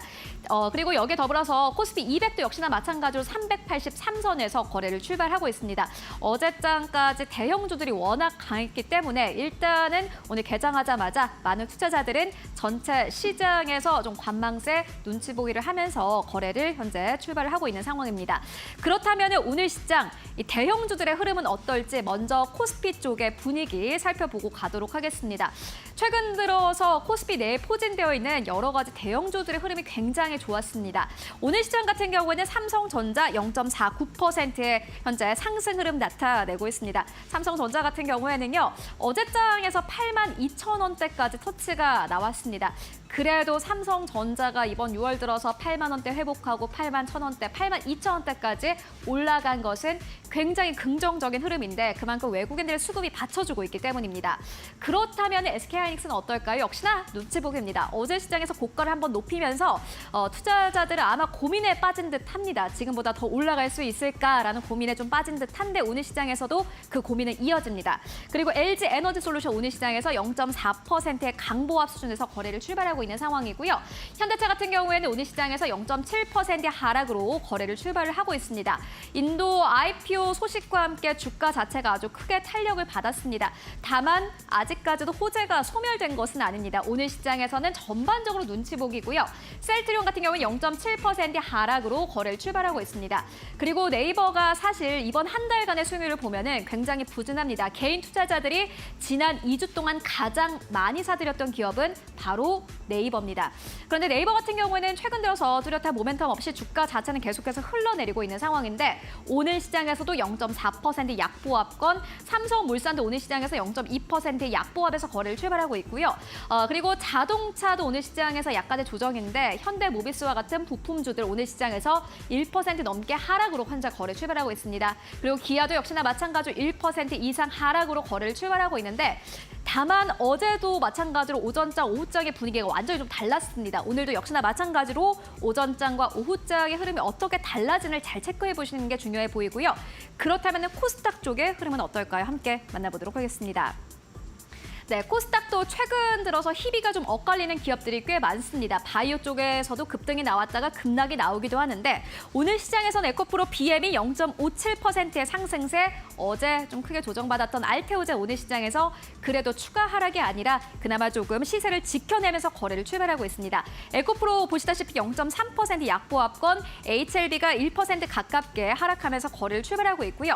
오늘 전체적으로 코스닥 봤을 때는 조금 더 하락하는 기업들이 눈에 띕니다. 삼천당 어제 두 자릿수의 급등 흐름 이후로 오늘 시장에서 2% 이상 하락세 나오고 있고요. 엔캠이 오늘 시장에서 0.7%의 하락 흐름 나오고 있습니다. 셀트리온 제약도 오늘 시장에서 1% 이상 하락하면서 거래를 출발하고 있는데 그래도 강한 기업은 강합니다. 보시다시피 솔브레이 오늘 시장에서 3% 이상의 강세 현재 나타내고 있고요. 다만 HBSB 같은 경우는 오늘 시장에서 1% 가깝게 하락으로 현재 거래를 출발하고 있습니다. 코스닥 내에선 약간 희비가 좀 엇갈리는 듯하고요. 그렇다면 업종별로는 어땠을지 함께 업종별로 만나보도록 하겠습니다. 어제까지는 전기전자가 굉장히 강했습니다. 다만 오늘 같은 경우에는 간밤에 필라델피아 반도체 지수라든지 이러한 인덱스가 없기 때문에 오늘 시장에서는요. 간밤에 유가가 크게 올랐습니다. WTI가 81.99달러 선까지 장중에 올라가기도 했는데 오늘 시장에서는 정유주가 3.6% 이상의 강세 흐름으로 나타나고 있습니다. 2차 전지도 역시나 마찬가지로 1.6% 넘게 상승 흐름 나오고 있고요. 전기가스도 1% 넘게 상승 흐름 나오고 있습니다. 아무래도 더운 여름이 계속되다 보니 오늘 시장에서는 에너지주가 강세 흐름을 나타내고 있는 상황이고요. 4등은 오늘 시장에서 조선주입니다. 1% 가깝게 상승세, 그리고 어제까지 조정이 나왔던 음식료 업종 같은 경우에는 0.6% 넘게 현재 상승하면서 거래를 출발하고 있습니다. 네, 지금까지 개장 상황 함께 만나보고 왔습니다. 자, 시장의 분위기는 여전히 강보합권 수준에서 움직이고 있는 상황이고요. 오늘 시장에서 역시 특별한 것은 대형주들은 쉬어가는데 개별 이슈나 테마가 있는 것들은 여전히 좋은 흐름 나타내고 있습니다. 어제 윤석열 대통령이 인국 국가 비상사태를 선언하면서 저출산 대책에 대해서 강력한 드라이브를 걸겠다 이야기가 나왔죠. 이러다 보니까 저출산 대책 관련 종목들이 오늘 급등세를 나타내고 있습니다. 아가방 컴퍼니가 13%, 깨끗한 나라, 꿈비, 캐리소프트 같은 종목들이 일제히 두 자릿수 상승률을 보여주고 있고요. 여기에다가 SK이노베이션이 오늘 10% 넘게 급등세를 나타내고 있는데 어제 한 보도가 나왔었죠. SK이노베이션과 SKENS가 합병을 검토하고 있다 이야기가 나왔었는데 일단은 오늘 공시가 나왔습니다. SK이노베이션에서는 아직 확정된 바 없고 다양한 방안을 검토하고 있는 중이다라는 의견이 공시가 나왔지만 시장에서는 합병에 대한 기대감으로 주가가 상승세를 나타내고 있습니다. 자, 그럼 시장 분위기 더 자세하게 살펴볼까요? 먼저 이상엽 이사님 오늘 시장 어떻게 보고 계십니까? 네, 앞에서도 이제 말씀해 주셨지만 좀 눈치 싸움이 있는 상황인 것 같다라는 말씀 저 또한 이제 드릴 수가 있을 것 같고요. 하락 종목 수보다 이제 상승 종목이 많은 것도 장 초반에 투심에 좀 긍정적이라고 이제 볼 수 있을 것 같고, 다만 이제 좀 개인이 좀 양시장을 좀 사고 있다는 것도 좀 확인할 수가 있는 상황인데, 시가총액 상위를 보면은 코스피 쪽을 살펴보면은 지금 시가총액 1위에서 20위까지 좀 하락 종목 수가 더 많은 것도 살펴볼 수가 있는 상황이고요. 그리고 이제 말씀하신 대로 눈에 띄는 종목이 한두 종목 있습니다. SK이노베이션 말씀해 주셨는데 12% 상승하고 있는 상황이고요. 그리고 최근에 좀 바닥에서 좀 이제 좀 관심 필요하다 그런 내용 나오면서 이제 HD 현대마린솔루션도 좀 바닥 잡고 돌리는 모습이 나오고 있고, 그리고 한국가스공사 어제 2시에 그 석유공사에서 그 브리핑이 있었죠. 이제 글로벌 메이저사들에서도 투자 의향 또 관심이 있다라는 소식. 어제는 큰 변동성이 없었는데 정작 이제 오늘 이제 개장하니까 한국가스공사가 갭상승하면서 좋은 모습 보이는 것도 알 수가 있는 상황이고요. 그래서 시가총액 1위에서 100위까지만 살펴보면은 눈에 띄는 종목은 거의 손에 꼽힐 정도로 장 초반에 눈치 싸움이 좀 크다라는 말씀 드릴 수가 있을 것 같고, 그리고 눈에 띄는 섹터를 말씀을 드리면은 요 부분이죠. 이제 조선주, 어제 조선주가 HD 한국조선해양이 어제 신고가가 나왔는데 섹터에서 신고가가 나온다는 거는 굉장히 좀 의미하는 바가 있고 오늘도 뭐 한화엔진이 3%, 또 이제 조선기자재 쪽에 또 BMT 그리고 STX 중공업이 6% 상승하면서 어제 상승을 이어서 조선주가 오늘도 좀 상승을 이어가는 모습, 상대적으로 다른 섹터보다는 좋은 모습 나와서 좀 말씀을 드릴 수가 있을 것 같고요. 그리고 방산주 어제는 좀 LIG, 넥선, 하나 에어로스페이스 등이 좀 강세였다면은 오늘은 풍산이 6%씩이나 좀 상승하고 있습니다. S&T 다이내믹스도 3.4% 상승하면서 좀 어제 좀 강했었던 종목은 주춤하지만 오늘 뭐 다른 종목이 좀 강한 흐름을 보이면서 아 방산주는 계속해서 좀 관심이 필요하구나라는 걸 알 수가 있는 상황이고 방산주는 또 2분기 실적도 좀 기대가 되기 때문에 1분기가 조금 상대적으로 주춤했었거든요. 그래서 2분기 어닝 시즌에서도 좀 관심이 필요하다는 것을 좀 알 수가 있는 상황인 거 말씀드릴 수가 있겠고요.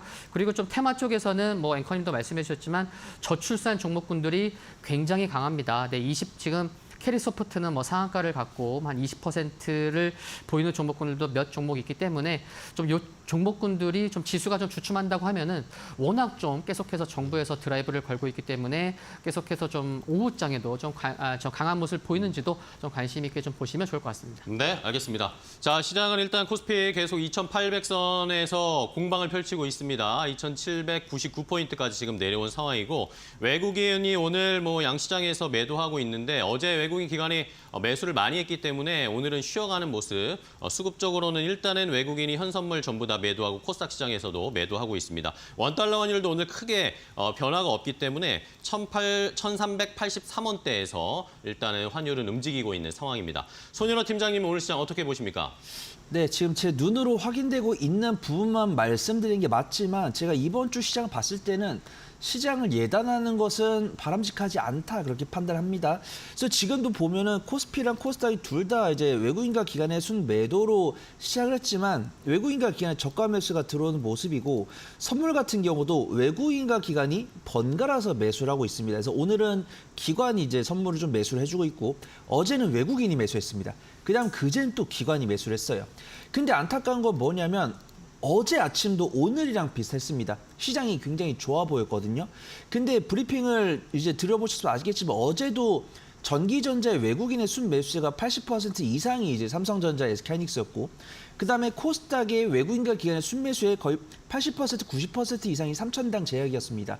근데 지금 안타깝게도 오늘 코스닥의 흐름을 보면 시가총액 상위 종목들을 보면은 에코프로랑 에코프로 BM이 빨간불이고 HLB랑 엔캠이 빨간불이고 3천당 제약이랑 알테오자인이 파란불입니다. 그다음에 이런 어제 강세 보였던 섹터가 오늘 하락을 보여주고 있고 분명히 오전장에는 시장이 굉장히 좋아 보이는데 말맞다나 하락 종목이 상승 종목보다 많아질 수도 있고 외국인과 기관이 매도를 할 수도 있습니다. 그다음에 음식료품 관련 종목들도 정말 월요일과 화요일 엄청 좋았었는데 수요일날 쉬는 모습. 그다음에 이 섹터별 강세 동향을 보더라도 화장품, 전력 설비, 전선 그다음에 완성차 이런 것들이 일단 상위 10등에는 안 보이는 모습입니다. 반도체는 아직 버티고 있고요. 오늘 개별 상승에는 뭐 출산 장려, 정유, 조선, 피팅 밸브, 반도체, 윤활유 이런 식으로 어제 개별 뉴스가 나왔던 섹터들이 먼저 상위에 있는 모습입니다. 그래서 매매를 하실 때 내가 단기적인 변동성을 즐기시는 분들 한다면 오전장 집중을 해보시고 나는 실적이 나오는 성장 섹터 매매를 원한다라고 하시는 분들은 오전보다는 오후장 시장 상황 살피고 대응해 보시는 것이 안전할 것 같다. 그렇게 좀 말씀을 드리도록 하겠습니다. 네, 알겠습니다. 자, 시장에서 움직이는 종목들 전반적인 분위기를 살펴봤는데 어쨌든 눈치 보면서 오늘 2,800선 안착에 시도를 하고 있습니다. 그러면 시장에서는 어떤 업종이나 종목을 또 투자자들이 많은 관심을 갖고 있을지 최훈 앵커와 함께 더 자세하게 확인해 보도록 하겠습니다. 네, 이제 개장한 지 약 12분 정도가 지났습니다. 오늘 투자자들은 어떤 업종에 관심을 가지고 있을지 AI 싱크풀을 통해서 먼저 만나보도록 하겠습니다. 오늘 가장 큰 동그라미를 그리고 있는 것은 저출산 섹터입니다. 아무래도 이제 정책주에 대한 좀 기대감이 커지는 것 같은데 윤석열 대통령은 어제 국가 비상사태를 공식 선언하겠다라고 밝혔습니다. 그렇기 때문에 특히나 간밤 증시가 휴장을 했고 뚜렷한 모멘텀이 없는 상황 속에서 오늘 시장에서는 특히나 정책주가 꽤나 잘 갑니다. 상한가를 기록한 기업들도 꽤나 눈에 띄고요. 이뿐만이 아니라 대부분의 기업들이 사실상 함께 저출산 기업들은 상승 흐름을 타고 있습니다. 그리고 또 다르게 또 특징적인 섹터가 바로 화장품이 될 것 같은데요. 어제까지는 또 관련된 기업들이 전반적으로 조정 흐름이 나오기도 했습니다. 다만 화장품 안에서는 또 순환매가 돌고 있는 상황인데 수출에 대한 기대감 커지고 있고요. 또 계절적인 수요에 따라서 선크림 등과 같은 화장품의 판매가 커질 것이다라는 기대감 나오고 있습니다. 오늘 시장에서 관련된 기업들이 다시 한번 상승 탄력을 아주 강하게 받고 있고요. 그리고 오늘 또 다른 특징이 있는 섹터 바로 유가 관련 기업들입니다. 유가 관련 기업들 같은 경우에는 간밤에 뉴욕 상품거래소에서 WTI가 장중에 81.99달러 선까지 올라가기도 했습니다.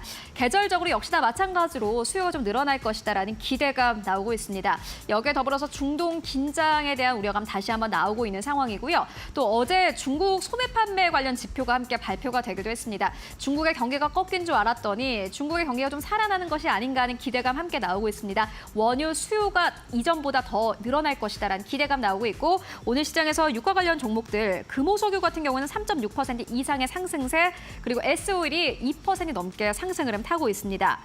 그리고 오늘 방산 같은 경우에는요. 하락 흐름을 현재 나타내고 있는 상황입니다. 루마니아에 1조 3천억 원의 수출이 있었다라는 소식에도 불구하고 오늘 전반적으로 관련 기업들이 현재 하락 흐름을 나타내고 있습니다.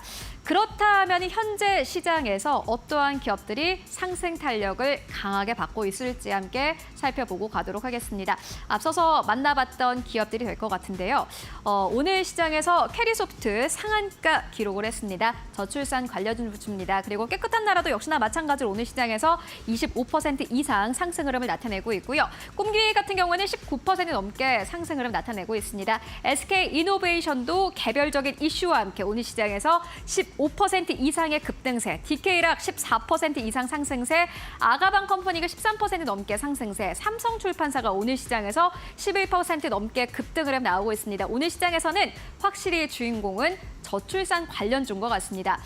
그리고 이뿐만이 아니라요. 오늘 시장에서 넥스타이도 10% 넘게 상승세 그리고 전날 상한가를 기록했던 카페24 오늘 시장에서 9% 넘게 추가 상승 나오고 있습니다. 그리고 애니젠도 9.7% 넘게 상승세, 더코디도 오늘 시장에서 9% 넘게 상승세, 모나리자도 9% 넘게 상승세, 제주맥주 오늘 시장에서 8% 넘게 상승 흐름을 현재 나타내고 있는 상황이고요. 경동인베스트도 오늘 시장에서 8% 이상 현재 급등 흐름 나타내고 있습니다. 많은 기업들이 상승 흐름을 타고 있는 상황인데 그렇다면은 거래량에 실리는 기업들은 어떠한 기업 있을까요? 함께 만나보도록 하겠습니다. 특히나 거래량을 동반하면서 상승하는 기업들 같은 경우에는 눈여겨보실 필요가 있을 것 같은데 깨끗한 나라 급등하는 만큼 그만큼 또 거래량 실립니다. 아가방 컴퍼니도 13% 넘게 상승세 나오고 있는데 거래량 아주 강하게 실리고 있는 기업으로 현재 나오고 있는 상황이고요. 꿈비도 역시나 마찬가지로 거래량 크게 실리고 있습니다. 넥스틸 오늘 시장에서 4% 이상 상승 흐름을 나타내고 있습니다. 다른 기업들 대비해서 사실 상승 탄력이 크지는 않습니다만 오늘 그만큼 거래량이 강하게 동반되고 있습니다. 그리고 여기에 더불어서요. 오늘 제주맥주도 역시나 마찬가지로 거래량 크게 실리고 있고요. DB도 역시나 마찬가지로 거래량 크게 실리고 있습니다. 삼성전자도 거래량 크게 실리면서 현재 거래가 되고 있습니다. 지금까지 시장 상황 함께 살펴보고 왔습니다. 자, 역시 저출산 관련 대책주들이 오늘 시장에서는 많은 주목을 받고 있는 상황이고요. 아까 말씀드렸던 SK이노베이션 상승 탄력이 더 높아지고 있는데 15% 넘게 상승 탄력, 16% 가까이 상승 탄력 나오고 있습니다. 2차 전지 쪽에서 부진을 면치 못하고 있는 SK이노베이션인데 ENS와 만약에 합병이 된다면 종합 에너지 기업으로서의 가치가 높아질 것이다라는 그런 의견들이 시장에서는 팽배하게 나타나고 있고요. 원전 관련주들도 약간은 엇갈리는데 두산 에너빌리티는 쉬어가는데 한전기술 같은 종목들은 또 반등세를 나타내면서 엇갈리는 모습을 보여주고 있습니다. 자, 그럼 더 종목들 체크해 볼까요? 이상희 이사님 어떤 종목 더 보실까요? 네, 저는 이제 반도체 쪽에서 이제 뽑아봤는데 뭐 소부장이라기보다는 이제 IP의 중요성 정말 중요한 것 같습니다. 오픈 엣지 테크놀로지를 말씀드리고 싶습니다. 굉장히 최근에 뭐 추세적으로 하락하고 있는 상황이고 또 지난주에는 뭐 장기 이평선까지 이탈한 모습인데 어제 또 투신에서 한 10만 주 이상의 매수가 좀 들어오는 모습이어서 좀 23,000원 아래에서는 좀 추세 아직 돌린 모습까지는 아니지만 계속해서 관심을 갖고 좀 분할 매수 관점에서도 관심 필요한 것 같습니다. 일본 요코하마의 또 이제 법인 설립, 또 R&D 센터 설립 관련된 모멘텀도 좀 중장기적으로 관심 있게 봐야 될 것으로 생각이 드는 부분에서 오픈 엣지를 좀 뽑아봤고요. 두 번째는 이제 사명이 바뀌었죠. 수부로 바뀌었습니다. 아프리카 TV에서 오늘 조금 상승 탄력이 조금 더 붙는 모습인데 지금 6% 상승하고 있습니다. 요게 이제 해외 모멘텀 또 실적 개선 분기별로 YOY 대비해서는 작년보다 실적 개선 분기에 계속 확인할 수 있을 것으로 생각이 들고 올해 연간 영업이익이 1,000억 원 돌파할 것으로 사상 처음으로 돌파할 것으로 전망되는 등 좀 어닝 시즌에 좀 부각받을 수 있겠다는 거 그리고 또 올림픽도 있고요. 또 게임 또 스트리밍 관련돼서 보면은 상반기보다는 하반기에 관심 필요하겠다라는 말씀 드리고 싶고요. 세 번째는 오늘 좀 쉬고 어제 좀 상승했는데 LIG 넥스원입니다. LIG 넥스원이 모멘텀이 많습니다. 그 이제 고스트 로보틱스 이제 인수 마무리 기대감도 있고요. 이라크 천궁2 수출 기대감도 있는 상황이고 또 이제 미국의 이제 비궁 수출 기대감도 있는 상황입니다. 그래서 7월 달에 이제 해군 훈련 거기에서 좀 평가 통과되면 이제 조금 더 이제 진전되는 소식도 들려올 수 있다는 점을 감안한다고 하면은 여기 한 20만 5천 원 아래에서는 좀 분할 매수 관심 필요한 것 같고 지금 시가총액 4조 5천억 원인데 좀 5조 원대에서 주가가 형성돼도 되지 않을까 그런 관점에서 뭐 수급 관점 또 모멘텀 부분에서 좀 말씀드리고 싶습니다. 네, 알겠습니다. 자, 방산주들 여전히 뭐 많은 모멘텀 받고 있는 상황 체크해봐야 되겠고요. 코스닥 시장에서 점점 상승 종목들이 많아지고 있네요. 이러면서 코스닥 시장도 0.3%대까지 상승 탄력을 높이고 있고 아쉬운 건 뭐 제약바이오가 최근에 잘 갔는데 아쉽게 쉬어갑니다. 알테오젠이 0.6% 가까이 하락세, 삼천당제약도 어제 그제 많이 올랐는데 오늘은 2.4% 하락세를 보이고 있습니다. 자, 손윤호 팀장님도 어떤 종목 보시는지 궁금합니다. 네, 전 출산 장려 쪽이랑 2차 전지랑 제약바이오 살짝 보도록 하겠습니다. 일단 어제 발표 보면서 윤석열 대통령의 결연한 의지를 좀 확인할 수가 있었습니다. 일단 야당, 여당 측에서 어떤 정부 정책을 하겠다고 했을 때는 약간 시큰둥했지만 대통령께서 직접 이야기를 하실 때는 어떤 정부 보조금 증가라든가 어떤 청의 승격 이런 것들을 기대할 수 있기 때문에 오늘 강력하게 움직이는 것으로 판단되고 있고요. 하지만 제가 이런 정책을 펼치는 걸 한 2년 정도 봤는데 그 정책에 대한 결과물은 조금 미비한 것으로 확인됩니다. 그래서 오로지 이쪽으로만 관련성이 있다라기보다는 이 캐릭터 상품 중에서는 웹툰과 관련 있는 종목들도 안에 있더라고요. 그래서 네이버 웹툰에 따른 시장 가치를 인정받을 수 있는 뭐 삼성출판사나 대원미디어 이쪽이 좀 안전해 보입니다. 그다음 2차 전지도 단기적인 변동성을 좋아하시는 분들은 뭐 장비나 음극재, 리튬 이런 쪽을 보시면 좋을 것 같은데 어떤 스윙 이상의 관점으로 뭐 석 달 이상 보시는 분들은 네. 양극재나 완성셀들 괜찮을 것 같다라고 판단됩니다. 기술적 위치 괜찮고요. 인터 배터리에 대한 기대감, 그다음에 뭐 양극재 판가나 리튬 가격은 기간중을 거치고 있지만 그에 발맞춰서 증권사 리포트도 나오고 있기 때문에 그에 따른 염려 너무 하실 필요 없을 것 같다. 그렇게 보도록 하겠습니다. 그다음에 알테오젠이랑 삼천당 제약을 보면은 저는 보통 밸류에이션을 많이 합니다. 근데 투자분께서 긍정적으로 보고 계시고 그럼 투자분께서 긍정적으로 보고 있냐라는 척도는 전 수급을 봅니다. 그래서 이들이 갖고 있는 비만 당뇨 치료제 같은 경우는 시장 규모가 한 135조라고 하고 있고요.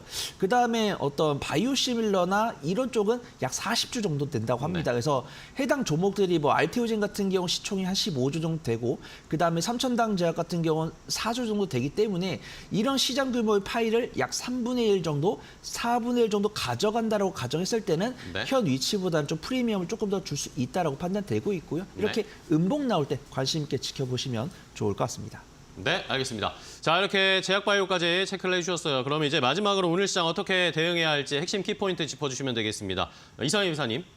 네, 저는 2분기 실적 개선 이렇게 좀 짧게 말씀을 드리고 싶습니다. 네. 왜냐하면은 시작하면서도 말씀드렸지만 다음 주에 마이크론 실적 발표 있고요. 어제 좀 전반적으로 시장이 굉장히 좋을 때 여러 섹터 움직일 때 보면은 2분기 실적 개선 그 섹터인데라는 것을 확인할 수가 있었습니다. 뭐 방산도 그렇고요.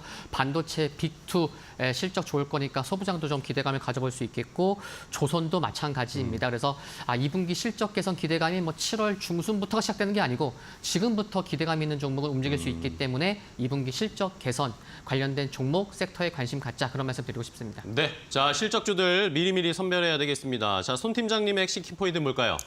네, 실적이 나오는 성장 섹터랑 가치 섹터를 눌림목 공략해보자라고 말씀을 드리겠습니다. 지금 앞에서도 말씀드렸지만 오늘 어떤 시장이 강할지 어떤 종목이 강할지 잘 모릅니다. 근데 내가 손절이 가능하거나 단기적인 변동성을 잘 체크하신 분들은 저출산 이런 것도 괜찮지만 대부분 그런 것들이 좀 어려우실 거다라고 판단됩니다. 그래서 뭐 화장품이나 조선, 전력 설비 이런 것들도 오르고 있다. 조정을 거치고 있다 늘 말씀을 드리고 있습니다. 네. 근데 이들의 공통점은 실적이 나오기 때문에 실적 시즌이 다가오면 조정을 마치고 반등이 나온다는 부분입니다. 그래서 뭐 화장품, 반도체, 조선 이런 섹터들 음봉이 나올 때 공략을 해본다고 한다면 실적 시즌 전후로 좋은 결과 있지 않을까 판단해 보도록 하겠습니다. 네, 알겠습니다. 결국에 실적 대비하는 시즌이 필요한 이번 주입니다. 오늘 또 두 분과 함께 장 출발 준비해봤는데요. 좋은 전략 주셔서 감사하고 다음 시간에 또 뵙도록 하겠습니다. 고생 많으셨습니다. 고맙습니다.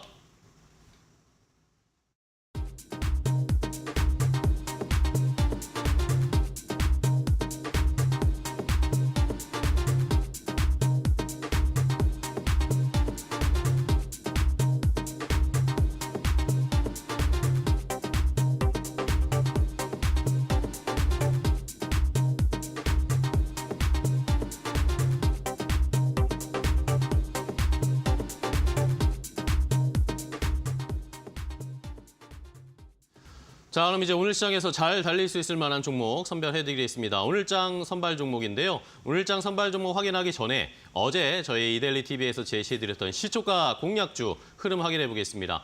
저희 어제 파이널샷 프로그램에서 시초가 공략주를 함께 알아봤습니다. 방산주를 하나 골라봤는데 하이투자증권의 이청원 PB가 코츠 테크놀로지, 방산주를 살펴볼 필요가 있겠다. 뭐 루마니아의 수주 이야기도 나왔고 방산주에 대한 기대감, 앞으로 동유럽 쪽에서의 수주 기대감도 계속 커지고 있는 상황이기 때문에 오늘 시초가에 공략해보자. 만약에 오늘 공략하셨다면 21,850원에 아마 매수가 되셨을 거고 목표 가격은 27,500원으로 제시를 해드렸습니다. 자, 그럼 코츠 테크놀로지 오늘 주가 흐름 어떻게 움직이고 있을까요?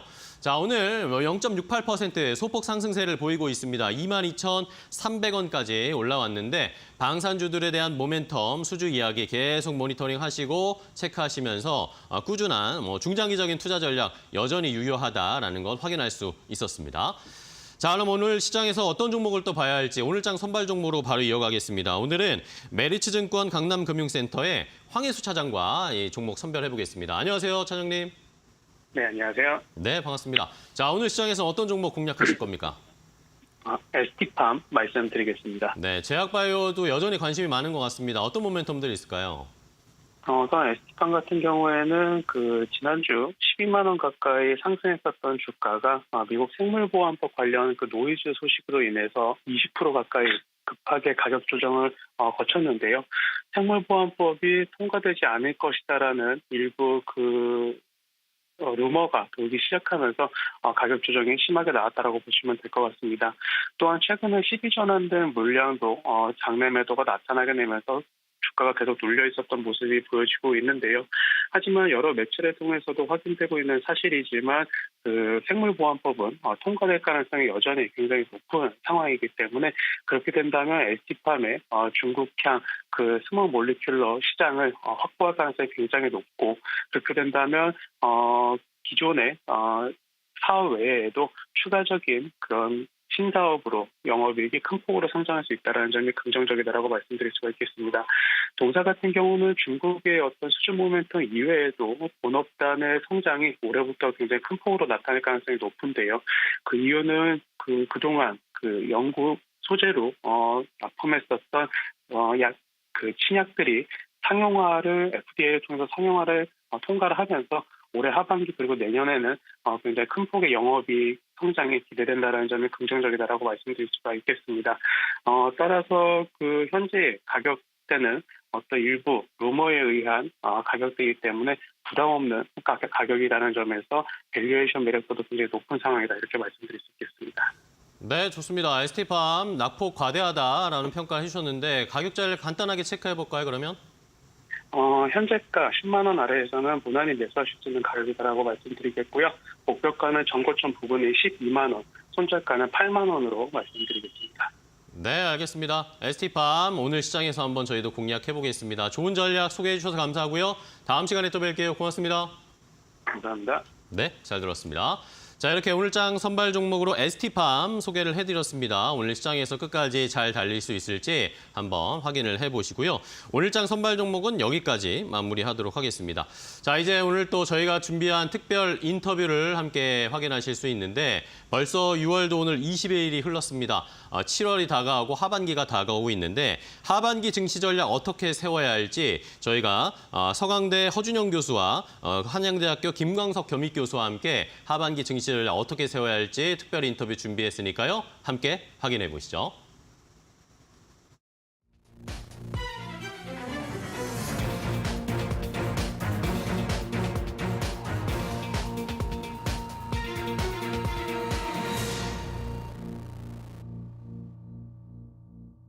네, 한국의 증시는 이제 다른 나라 증시들이 굉장히 빠르게 상승하는데 불구하고 거의 이제 제자리 걸음을 하고 있는 상황이고요. 뭐 그런 것의 이면을 살펴보면 작년 말부터 뭐 저희가 밸류업이라고 생각했던 것들 여러 가지로 코리아 디스카운트를 해결하려고 했던 부분이 제대로 해결되지 않은 부분 혹은 그것을 해결하는데 굉장히 오랜 시간이 걸릴 것이라고 예상되는 부분 하나와 저희 시총의 한 20% 정도 차지하는 반도체 기업들이 지금은 조금 이제 다시 속도를 붙이고 있는 수출 같은 데 속도를 붙이고 있는 상황이지만 사실 올 상반기까지는 그렇게 업황이 좋지 않았던 것 거기다가 작년에 굉장히 뜨거웠었던 2차 전지가 굉장히 많이 식은 부분 이런 것들이 전반적으로 우리나라 증시가 다른 나라 증시와는 다르게 상반기에 눈부신 어떤 숫자를 보여주지 못한 그런 가장 큰 이유라고 생각합니다. 23년 말에 금리 인하 기대감이 폭발했다가 또 하반기 들기 전까지는 상반기까지는 금리 인하 기대감이 완전히 좀 누그러들면서 시장에서 많은 투자자들이 떠나는 현상이 야기됐고 증시도 좋지 않은 흐름이라고 볼 수 있겠습니다. 또 글로벌리 봤을 때는 중국 경제가 또 좋지 못했고 홍콩 증시도 또 좋지 못했습니다. 또 그런 관점에서 이제 투자자들이 돈을 어떤 형태로 가지고 있을까를 고민하는 과정에서 중국 홍콩 증시, 한국 주식보다는 미국 주식을 좀 선호하는 국내 투자자들도 마저도 미국 주식을 좀 선호하는 경향이 두드러지게 나타날 만큼 외국 투자자들, 기관 투자자들도 미국 주식으로 돈이 대거 이동했습니다. 그 돈의 이동은 단지 주식뿐만 아니라 채권 펀드나 뭐 다른 영역에서도 미국으로의 돈의 이동이 굉장히 강하게 일어났었기 때문에 상대적으로 글로벌 증시가 평균적으로 회복세가 있었다 하더라도 한국 증시는 좀 안 좋았고 상대적인 미국 증시는 더 좋았었다. 이런 흐름으로 좀 평가할 수 있겠습니다. 우리나라 증시를 보시는 분들 중에 많이 하시는 말씀이 결국 우리나라 증시는 굉장히 단타장이다라는 얘기를 많이 하십니다. 저희가 증시를 볼 때 주식 가격은 보통은 오랜 시간을 두고 보면 우상향한다고 생각을 하는데 한국의 증시 같은 경우는 사실 우상향하는 것보다는 조금 횡보하는 증시인 거죠. 우리나라 주식은 보통 장기 보유를 하시기보다는 잠깐 갈아타시는 경우가 굉장히 많은데요. 최근 들어서는 AI발 기술혁명 같은 것들 결국은 미국을 중심으로 굉장한 어떤 엔비디아 이런 일들이 벌어지고 있어서 사실은 이렇게 횡보하는 장에 오래 있기보다는 차라리 국장을 떠나서 미국장으로 가는 것이 낫겠다라고 떠나시는 분들이 상당히 많으신 것 같고요. 실제로 우리나라 그 주식 투자자분들의 미국 주식 보유량도 사상 최고이고 이렇게 단기적인 매매가 결국은 우리나라 주식시장의 대세가 되게 되면 기업 입장에서도 사실 주식시장을 통한 자금 조달이 굉장히 안정적이지 못하게 되는 거죠. 뭐 그것을 소위 말하는 이제 코리아 디스카운트라고 표현해 볼 수 있겠는데 저는 이제 거시적인 관점에서 봤을 때 24년에 가장 중요한 경제 트렌드, 하나의 중요한 증시나 거시 경제를 결정짓는 하나의 변수, 그건 이제 지정학적 리스크다라고 보고 있고요. 지정학적 리스크가 고조되면 고조될수록 달러 선호 현상이 집중되죠. 그러다 보니까 미국 증시가 또 회복세를 보일 수 있는 미국으로의 돈의 이동이 좀 더 강하게 나타나는 달러 선호 현상의 결과물이라고도 볼 수 있을 것 같습니다. 거기에 하나 또 나아가서 생각해 본다면 앞서 말씀드렸던 중국 홍콩 증시가 좋지 않았는데 한국도 같이 하나의 이 분류로서 평가받는 경향도 있었다. 그런 것들이 한국 주식으로부터도 좀 많은 투자자들에게 외면받는 현상들, 그런 것들이 나타났었다. 이렇게 평가합니다.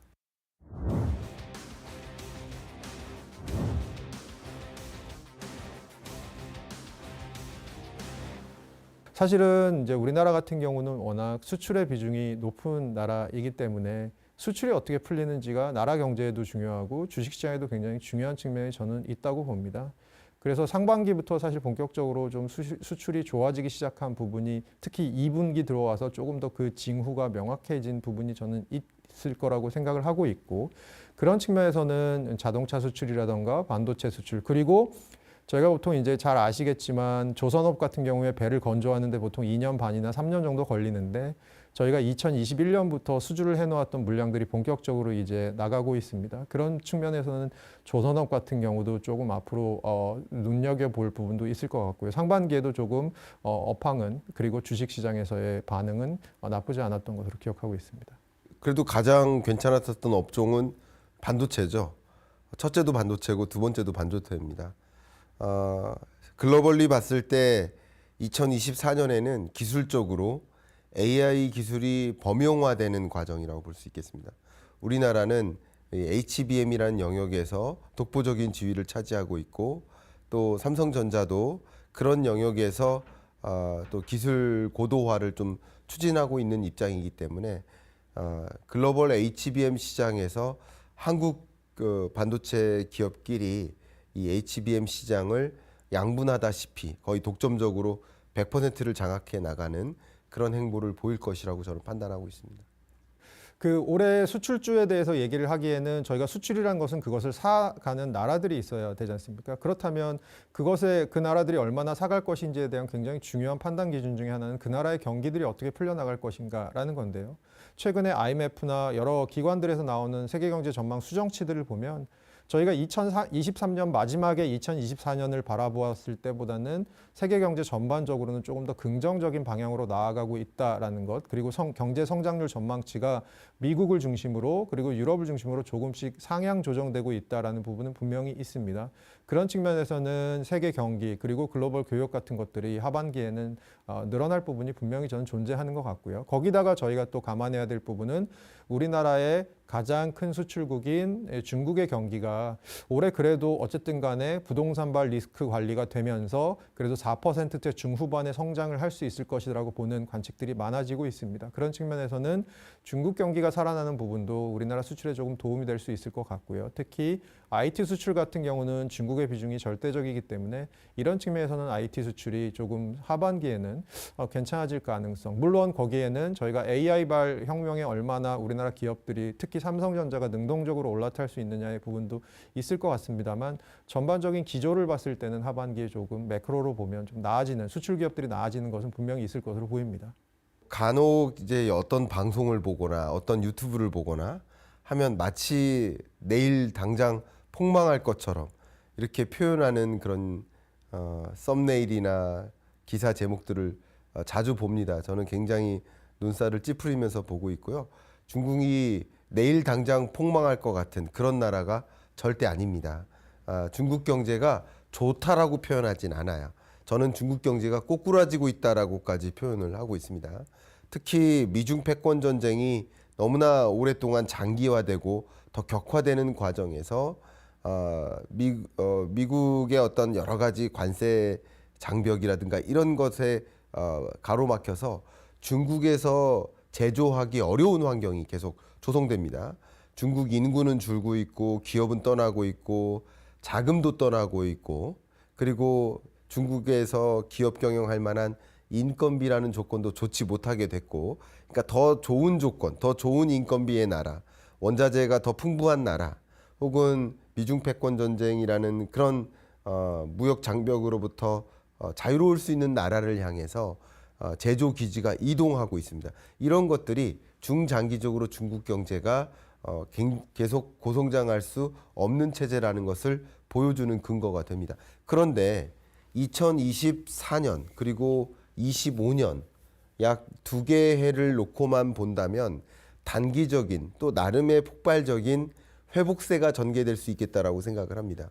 왜냐하면 매우도 적극적인 경기 부양책을 가동하기 때문이다라고 설명하고 싶은데요.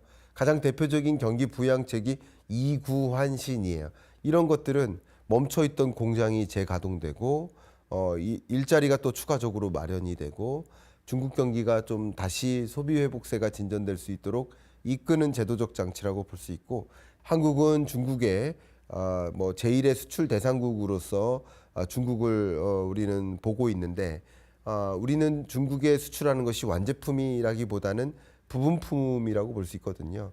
그러니까 부품과 자재나 생산재를 수출하는 나라이기 때문에 중국에서 그 내구재를 중심으로 생산 활동, 소비 활동이 좀 나름 회복되는 국면에 있다라고 한다면 우리나라의 대중국 수출이 어느 정도 개선되는 모습들 확인할 수 있겠고, 그런 것들이 우리 한국 경제의 나름의 회복세를 견인하는 역할을 할 것이다, 이렇게 보고 있습니다.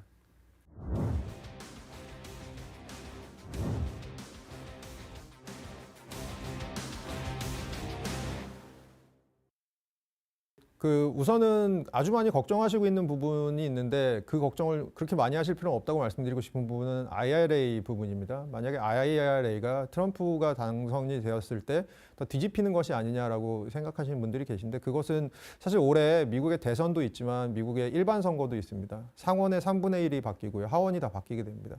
IRA 같은 경우는 입법 사항이기 때문에 이것은 상하원을 통과해야 됩니다. 트럼프 대통령이 만약에 당선된다고 하더라도 혼자서 뒤집을 수 있는 일은 아니고요.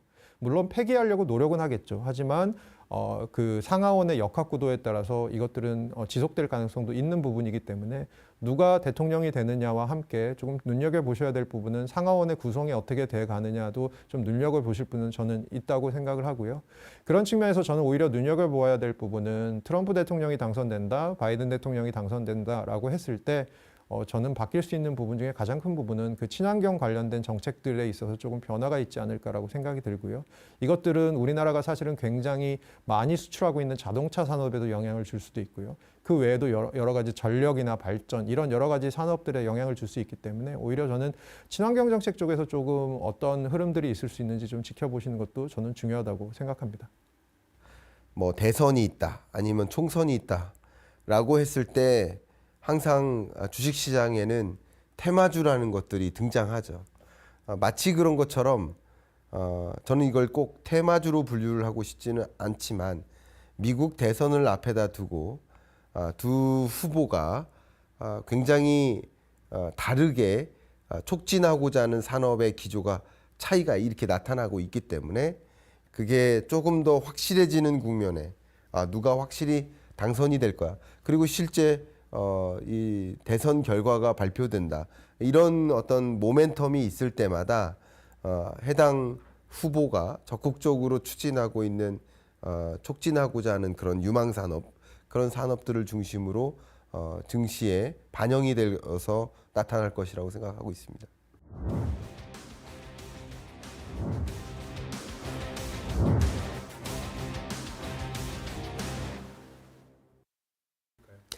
하반기에 주목하는 업종은 저희는 제가 아까 말씀드린 것처럼 수출이 조금 나아질 가능성이 있기 때문에 우리나라 수출 기업들, 그중에서 이제 기술력을 좀 갖춘, 잘 알려지지 않았지만 조금 강한 수출 기업들을 저는 좀 주목하고 있고요. 업종은 아까 말씀드린 대로 당장 나아지지는 않겠지만 어쨌든 간에 저는 이제 엔터나 아니면 헬스케어, 바이오도 그렇고 K뷰티 이런 쪽을 조금 눈여겨보고 있는 편이고요.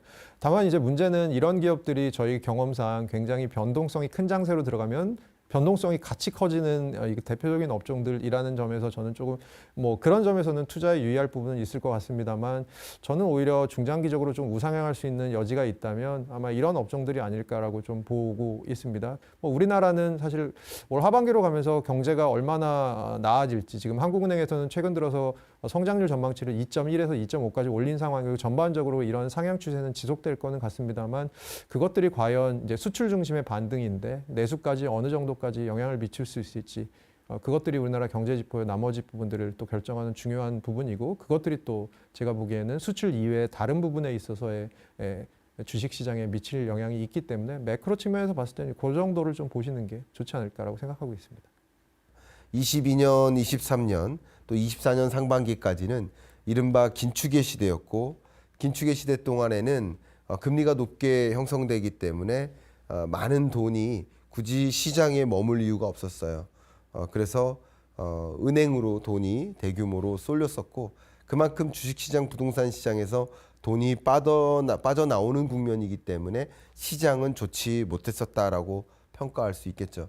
이제 2024년 하반기는 비로소 긴축의 시대에서 완화의 시대로 차츰차츰 건너가는 전환기라고 좀 표현을 할게요. 그런 전환기라고 볼 수 있기 때문에 그 어떤 시점보다도 여러분들이 스스로 어떤 식으로 포트폴리오를 구축해 놓을까, 어떤 식으로 내가 자산 관리를 할까 하는 고민을 좀 더 적극적으로 해야 할 시점이 아닌가 그런 생각을 해보고요. 24년 하반기에 미국은 한 차례 정도 금리를 인하하고 세계 주요국들도 한 차례 혹은 두 차례 정도 금리 인하를 단행하고 한국도 역시 한 차례 정도의 금리 인하를 단행하고 그리고 이어서 25년에 뭐 두세 차례의 추가적인 금리 인하를 천천히 점진적으로 중립금리라는 그 목표하는 금리를 향해 저마다의 국가가 금리를 정상화해 나가는 그런 국면이기 때문에 완화의 시대로의 전환은 있지만 매우 점진적인 전환이 있겠다. 이런 것들은 이 자산시장에도 점진적인 변화를 이끌어올 그런 변수가 될 것이다. 이런 의견 드리고요. 그런 관점에서 여러분들이 거시경제에 대한 이해를 갖고 지금 어떤 국면이고 어떤 시대로 전환되는지를 좀 구분하시고 이 시대에 걸맞는 포트폴리오를 좀 구축하기 위한 노력, 그런 노력들을 하시면 어떨까 추천을 드리고 싶습니다.